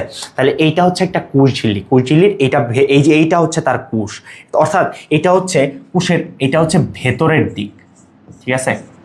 এটা হচ্ছে ভেতরের দিক, ওকে? আর এইটা হচ্ছে তার বাহিরের দিক, ঠিক আছে? তাহলে এই ভেতরের দিক থেকে বাহিরের দিকে যখন এই যে এই কোষ ঝিল্লিকে ভেদ করে কোনো বস্তু যাবে, ঠিক আছে, ধরো কোনো আয়ন যাবে অথবা কোনো এনজাইম হরমোন এগুলা যখন যাবে যাতায়াত করবে, এই যাতায়াতের জন্য এই যে ইন্টিগ্রাল প্রোটিনটা, এই ইন্টিগ্রাল প্রোটিনটা হচ্ছে তার একটা সেতু বা ব্রিজ হিসাবে কাজ করবে, বুঝতে পারছো? অর্থাৎ এই ইন্টিগ্রাল প্রোটিনের মধ্য দিয়ে এটা হচ্ছে একটা কি ট্রান্সফার ওয়ে হিসাবে কাজ করবে, ঠিক আছে? তার হচ্ছে একটা মাধ্যম হিসাবে কাজ করবে, যেই মাধ্যমের মধ্য দিয়ে হচ্ছে কোষীয় বিভিন্ন বস্তু একটা জায়গা থেকে, একটা কোষ থেকে আরেকটা কোষের দিকে যাবে, ঠিক আছে? আচ্ছা, এখন দেখো তাহলে ইন্টিগ্রাল প্রোটিন গেল, ইন্টিগ্রাল প্রোটিন তোমার বুঝছো, এভাবে 2 নাম্বার পয়েন্ট দিবা। তাহলে ব্যাখ্যা করার ক্ষেত্রে 1 নাম্বার পয়েন্ট তুমি ফসফোলিপিড বুঝলা, তারপর 2 নাম্বার পয়েন্ট দিবা, দিয়া হচ্ছে ধর 2 নাম্বার পয়েন্টের 1 নাম্বারে দেবা হচ্ছে ইন্টিগ্রাল প্রোটিন। ইন্টিগ্রাল প্রোটিন বলবা কি এটা হচ্ছে কোষ প্রাচীরের ফসফোলিপিড বাই লেয়ারের দুটি স্তরকেই ভেদ করে, এবং হচ্ছে এই ইন্টিগ্রাল প্রোটিনের মাধ্যমে কি হয় হচ্ছে তোমার কোষের ভেতরের দিক থেকে বাহিরের দিক পর্যন্ত কি করবে তোমার হচ্ছে কোষীয় বিভিন্ন হরমোন, এনজাইম, তারপর হচ্ছে কি আয়ন, এইগুলো হচ্ছে চলাচল করবে, ঠিক আছে? আচ্ছা, তারপর দেখো, তারপর হচ্ছে কি আমাদের পেরিফেরাল প্রোটিন। এই পেরিফেরাল প্রোটিন এই শব্দটার মানে বুঝো, পেরিফেরাল এই শব্দটা আসছে পেরিফেরি নামক শব্দ থেকে, ঠিক আছে? পেরিফেরির মানে কি? পেরিফেরি মানে প্রত্যন্ত, পেরিফেরি মানে কি প্রত্যন্ত বা হচ্ছে বাহিরের দিক, ওকে? মানে হচ্ছে রুরাল, ঠিক আছে? আমরা বলি না রুরাল এরিয়া, তাহলে এই রুরাল এরিয়া বা পেরিফেরাল এরিয়া, এটা এই দুটো হচ্ছে একটা সিনোনিম, ঠিক আছে? রুরাল বলতে বোঝায় কি বাহিরের দিকে, ঠিক আছে? সিটি থেকে যত বাহিরের দিকে এটাকে আমরা বলি হচ্ছে রুরাল এরিয়া। তো এরকম পেরিফেরাল মানে কি অর্থাৎ কোষ ঝিল্লির বাহিরের দিক, ঠিক আছে? ধরো এই দিকে বা এই দিকে, ঠিক আছে? কোষ ঝিল্লির যে দুটা বাহিরের দিক আছে, এই বাহিরের দিকে কি অবস্থান করবে? এই পেরিফেরাল প্রোটিনটা অবস্থান করবে, ঠিক আছে? তাহলে পেরিফেরাল প্রোটিনকে আমরা কিভাবে আঁকবো? চলো পেরিফেরাল প্রোটিনকে আমরা এঁকে ফেলি। ধরো আমরা হচ্ছে এই যে একটা পেরিফেরাল প্রোটিনে এঁকে ফেললাম, ওকে? এবং ধরো হচ্ছে এই যে এইখানে আরো একটা পেরিফেরাল প্রোটিন এঁকে ফেললাম, ঠিক আছে? তাহলে এটা হচ্ছে একটা পেরিফেরাল প্রোটিন, ওকে? আচ্ছা, এখানে আরো একটা প্রোটিন বলছি আমি। আচ্ছা, এই পেরিফেরাল প্রোটিনগুলা কি হিসাবে কাজ করবে? এই পেরিফেরাল প্রোটিনগুলা মূলত হচ্ছে তোমার কোষের রিসিপ্টর হিসাবে কাজ করবে। রিসিপ্টর মানে কি? মানে কোষের বাহিরে হচ্ছে তোমার কোনো জিনিস আইসা যখন সংযুক্ত হবে তখন এটা এই যে পেরিফেরাল প্রোটিনের এইখানে এই আইসা সংযুক্ত হবে, এটা মূলত একটা রিসিপ্টর হিসাবে কাজ করবে, ঠিক আছে? আচ্ছা, তারপর দেখো মানে কোনো কিছুকে রিসিভ করার কাজে লাগবে, ওকে? আচ্ছা, তারপর হচ্ছে কি লিপিড সম্পৃক্ত প্রোটিন। এই লিপিড সম্পৃক্ত প্রোটিনগুলোকে আমরা কিভাবে আঁকি? ধরো হচ্ছে এই যে এইভাবে, তারপর তুমি হচ্ছে এইখানে আরো একটা এরকম তুমি এদিকে একটু ডট দিয়ে দিতে পারো, ঠিক আছে?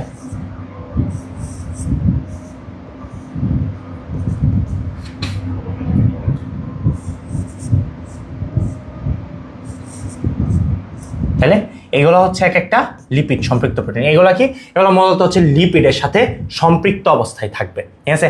এই যে এইগুলো আমাদের লিপিড না, এই যে লিপিড, এই লিপিডের সাথে সম্পৃক্ত অবস্থায় থাকবে, ঠিক আছে? আচ্ছা, গেল। তাহলে হচ্ছে আমরা প্রোটিন বুঝলাম, ঠিক আছে? তাহলে এই তিনটা প্রোটিন তুমি হচ্ছে এভাবে একটা একটা পয়েন্ট দিবা, পয়েন্ট দিয়ে তুমি কি করবা হচ্ছে তুমি ব্যাখ্যা করে দিবা, এই যে এক একটা এরকম ব্যাখ্যা করে দিবা, শেষ। এই এক একটা পয়েন্ট এরকম ব্যাখ্যা করতে মানে এক লাইন করেও তুমি যদি লেখো অনেক লেখা হয়ে যাবে, ঠিক আছে? এই চিত্র আর হচ্ছে এই যে এই আমি যতটুকু বলতেছি এতটুকু জাস্ট লেখো, দেখবা অনেক লেখা হয়ে গেছে, ঠিক আছে? তোমার হচ্ছে এটাতে 3 থাকবে, ধরো এটা সাধারণত হচ্ছে গ নাম্বার, গরুর গ এটাতে আসে, তোমার হচ্ছে প্রয়োগমূলক এটা 3 থাকে সাধারণত। তুমি চিত্র আঁকলে হচ্ছে তুমি 2.5 পাওয়া যাবা এবং লেখাতে 1.5 পাওয়া যাবা, ঠিক আছে? আচ্ছা, তারপর দেখো গ্লাইকোক্যালিক্স। গ্লাইকোক্যালিক্স, এই গ্লাইকোক্যালিক্স শব্দটার মানে কি? এটা তোমার ক নাম্বারে আসে? গ্লাইকোক্যালিক্স বলতে কি বুঝো? গ্লাইকোক্যালিক্স মানে কি? গ্লাইকোক্যালিক্স মানে হচ্ছে গ্লাইকোপ্রোটিন এবং হচ্ছে গ্লাইকোলিপিড। তাহলে গ্লাইকোক্যালিক্স এই জিনিসটা মানে কি বলবো আমরা? আচ্ছা, আমি এই জিনিসগুলো মুছে দিই। আচ্ছা, দেখো, এই গ্লাইকোক্যালিক্স মানে হচ্ছে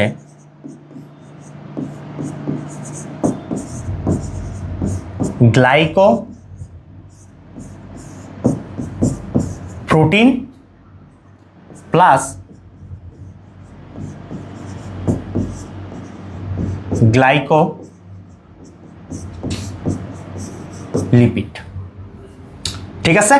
তাহলে গ্লাইকোপ্রোটিন প্লাস গ্লাইকোলিপিড। এখন কথা হচ্ছে যে গ্লাইকো মানে কি? প্রোটিন আর লিপিড, এই দুটার মানে তুমি বুঝছো?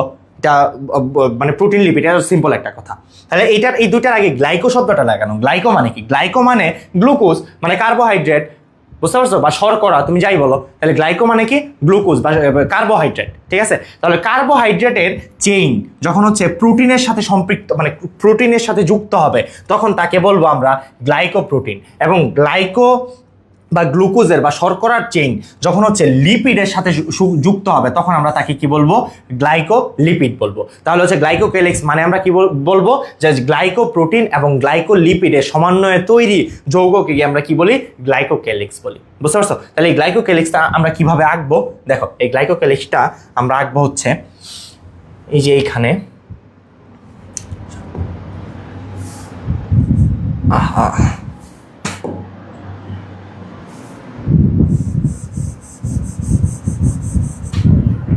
দেখো, আমি হচ্ছে সবার উপরের এই অংশটা মুছে দিই, হ্যাঁ?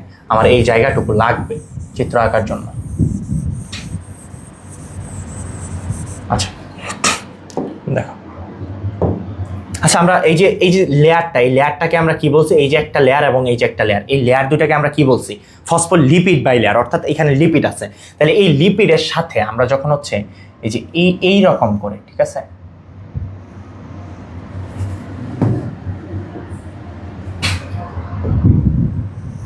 যখন এরকম করে, এটা কিসের হচ্ছে চেইন?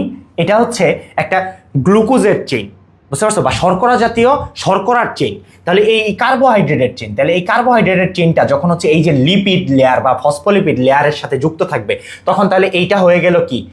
এইটার নাম হবে কি? এটার নাম হবে হচ্ছে গ্লাইকোলিপিড। তাহলে গ্লাইকোলিপিড আঁকা শেষ। তাহলে এখন আমাকে কি আঁকতে হবে? গ্লাইকোপ্রোটিন। গ্লাইকোপ্রোটিনটা আমরা কিভাবে আঁকবো? দেখো, এটা একটা প্রোটিন, তাই না? তাহলে এই প্রোটিনের মাথায় তুমি যখন হচ্ছে এরকম ভাবে আরো একটা চেইন এঁকে দিবা, ঠিক আছে, তখন আমরা এটাকে বলবো হচ্ছে কি? গ্লাইকোপ্রোটিন। তাহলে এই তোমার গ্লাইকোক্যালিক্স আঁকা শেষ, ঠিক আছে? এখন তুমি এটাকে আসলে এরকম, মানে এটা কি গাছের ডালের মতো এরকম থাকে? এটা মূলত আসলে এরকম থাকে না। এটা থাকে কেমন জানো? এটা থাকে হচ্ছে, ধরো এই যে এইটা একটা কার্বোহাইড্রেট, এটা একটা কার্বোহাইড্রেট, এটা একটা কার্বোহাইড্রেট, এটা একটা কার্বোহাইড্রেট, ঠিক আছে, এরকম যুক্ত থাকে, ঠিক আছে? তারপর এটার সাথে এটা একটা কার্বোহাইড্রেট, এটা একটা কার্বোহাইড্রেট, এটা একটা কার্বোহাইড্রেট, ঠিক আছে? এই জিনিসটা মূলত এরকম থাকে, ঠিক আছে? এটা যদি আমি এরকম দেই, মূলত এরকম থাকে।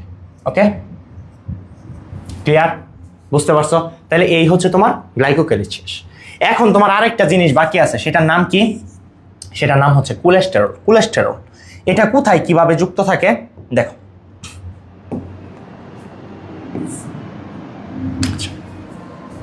এই যে ফসফোলিপিড বাইলেয়ার, এই ফসফোলিপিড বাইলেয়ারের ফাঁকে ফাঁকে, এই যে ফসফোলিপিড বাইলেয়ারের ফাঁকে ফাঁকে এই যে এরকম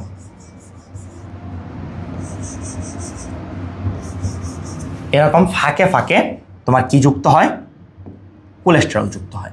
ঠিক আছে, এই ফসফোলিপিড বাইলেয়ারের ফাঁকে ফাঁকে কোলেস্টেরল যুক্ত থাকে। এখন এই কোলেস্টেরল জিনিসটা কি? কোলেস্টেরল আসলে লিপিডও না, এটা চর্বিও না, মানে এটা এক ধরনের লিপিড, কিন্তু এইটা মূলত হচ্ছে একটা স্টেরয়েড। এটা তোমাকে মনে রাখতে হবে, এটা কি একটা স্টেরয়েড। স্টেরয়েড, ঠিক আছে। এখন হচ্ছে এটার কাজ কি? এটাতে তুমি হচ্ছে এটা এখানে কি লিখবা? এখানে প্রথমে লিখবা হচ্ছে যে ফসফোলিপিড বাইলেয়ারের ফাঁকে ফাঁকে হচ্ছে কোলেস্টেরল যুক্ত থাকে, এবং তুমি বলবা হচ্ছে এই কোলেস্টেরলটা ফসফোলিপিড বাইলেয়ারটাকে দৃঢ়তা প্রদান করতে কাজ করে। এই ফসফোলিপিড বাইলেয়ারটাকে কি করে? দৃঢ়তা প্রদান করতে এই কোলেস্টেরল কাজ করে। যেরকম কোনো কিছুরে আমরা হচ্ছে কি গিট দিয়া বেঁধে রাখি, দড়ি দিয়া বেঁধে রাখি, ঠিক আছে। এই কোলেস্টেরলটা হচ্ছে মূলত এই ফসফোলিপিড বাইলেয়ারটাকে তোমার হচ্ছে এই যে জিনিসগুলাকে হচ্ছে তোমার কি একটা আরেকটার সাথে বেঁধে রাখার মতো, মানে এরকম বাঁধলে কি হয়? মজবুত হয়। তো এরকম এটারে হচ্ছে কি করবে? মজবুত করবে। আমার কথা কি বুঝতে পারছো? তাহলে এই তোমার হচ্ছে তোমার একটা কি বলে ফ্লুইড মোজাইক মডেলের চিত্র সহ ব্যাখ্যা সহ শেষ, ঠিক আছে। আর তুমি তাহলে দেখো, আমি হচ্ছে প্রথম থেকে আরেকবার বলে দিচ্ছি তুমি কিভাবে লিখবা। যে প্রথমে হচ্ছে কি ফসফোলিপিড বাইলেয়ারের মধ্যে কি থাকে? এখানে হচ্ছে ফসফেট থাকবে এবং হচ্ছে লিপিড থাকবে। ফসফেট এবং লিপিডের দুইটা লেয়ার থাকবে, এবং তুমি এখানে বলতে পারো যে হচ্ছে ফসফেট থাকবে হচ্ছে তোমার কত? ফসফেট থাকবে হচ্ছে তোমার 60% এবং 40% থাকবে হচ্ছে লিপিড। বুঝতে পারছো? এই পার্সেন্টেজটা তুমি দিয়ে দিতে পারো, ভালো মার্কস পাবা। তারপর হচ্ছে কি এখানে হচ্ছে তোমার কি ফসফেট হেড থাকবে এবং হচ্ছে লিপিড টেল থাকবে। ফসফেট হেডটা কি হাইড্রোফিলিক এবং হচ্ছে লিপিড টেলটা কি হাইড্রোফোবিক, ঠিক আছে। আচ্ছা, পানি আকর্ষী এবং পানি বিকর্ষী। ওকে, তারপর তুমি কি বলবা? প্রোটিন এখানে হচ্ছে কয়টা প্রোটিন থাকে? এখানে হচ্ছে তিন ধরনের প্রোটিন থাকে। ইন্টেগ্রাল প্রোটিন, পেরিফেরাল প্রোটিন এবং হচ্ছে লিপিড সম্পৃক্ত প্রোটিন। তারপর হচ্ছে তুমি কি বলবা? এই যে ইন্টেগ্রাল প্রোটিনটা কি একদম হচ্ছে ফসফোলিপিড বাইলেয়ারের দুইটা স্তরকেই ভেদ করে এবং হচ্ছে এটার মধ্যে দিয়ে বিভিন্ন কোষীয় বস্তু চলাচল করে। পেরিফেরাল প্রোটিন এগুলো হচ্ছে এই যে কোষঝিল্লি, এই কোষঝিল্লির হচ্ছে কি বাহিরের দিকে অবস্থান করে, অর্থাৎ হচ্ছে বাহিরের স্তরের সাথে হচ্ছে মানে লেগে থাকে, ঠিক আছে। এই পেরিফেরাল প্রোটিনগুলো কি রিসেপ্টর হিসাবে কাজ করে, এবং হচ্ছে লিপিড সম্পৃক্ত প্রোটিন যেগুলো হচ্ছে কি লিপিডের সাথে সম্পৃক্ত অবস্থায় থাকে, ঠিক আছে। আচ্ছা, তারপর তুমি কি বলবা? গ্লাইকোক্যালিক্স। এই গ্লাইকোক্যালিক্স কি? গ্লাইকোক্যালিক্স তৈরি হয় গ্লাইকোপ্রোটিন এবং হচ্ছে কি গ্লাইকোলিপিডের সমন্বয়, ওকে। এবং হচ্ছে এটা হচ্ছে কি একটা মানে প্রোটিনের সাথে একটা চেইন যুক্ত হয় এবং হচ্ছে লিপিড ফসফোলিপিড বাইলেয়ারের সাথে আরেকটা কার্বোহাইড্রেটের চেইন যুক্ত হয়, ঠিক আছে। আচ্ছা, তারপরে হচ্ছে কোলেস্টেরল। এই কোলেস্টেরল কি করে? এই কোলেস্টেরল হচ্ছে ফসফোলিপিড বাইলেয়ারের ফাঁকে ফাঁকে যুক্ত হয় এবং হচ্ছে এরা কি করে? এরা হচ্ছে এই যে ফসফোলিপিড বাইলেয়ারটাকে মজবুত বা দৃঢ়তা প্রদান করতে সাহায্য করে। ক্লিয়ার? বুঝতে পারছো সবাই? আচ্ছা, এখন তোমাকে আমি আর অল্প একটু কিছু বলে দেই। সেটা হচ্ছে এই যে কোষঝিল্লিটা, হ্যাঁ, এই কোষঝিল্লিটার ইংলিশ কি? দেখো, কোষঝিল্লিটার ইংলিশ হচ্ছে সেল মেমব্রেন, তাই না? এটা আমার আসলে প্রথমে বলা উচিত ছিল, আমি আসলে এটা মিস করে গেছি, ঠিক আছে। দেখো, এটা তুমি একটু মনে রাখো, তোমার যে প্রশ্নটা আসবে না, এই প্রশ্নটা তুমি কিভাবে বুঝবা? এই যে তোমার আসতে পারে কোষঝিল্লির গঠন ব্যাখ্যা করো, তোমার আসতে পারে সেল মেমব্রেনের গঠন ব্যাখ্যা করো, তোমার আসতে পারে প্লাজমা মেমব্রেনের গঠন ব্যাখ্যা করো, ঠিক আছে। এটার অনেকগুলা নাম আছে, ঠিক আছে। যেরকম হচ্ছে প্লাজমা মেমব্রেন, তারপরে আরো কি নাম আছে, এটার আরো হচ্ছে বায়ো মেমব্রেন,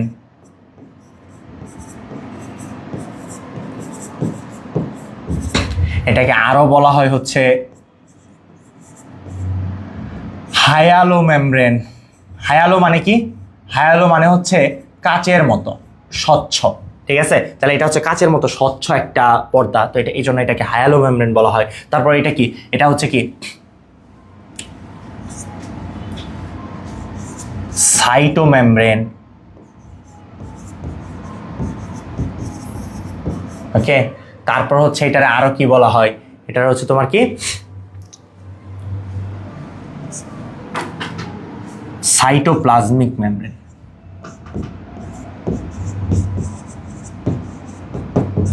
সাইটোপ্লাজমিক মেমব্রেন।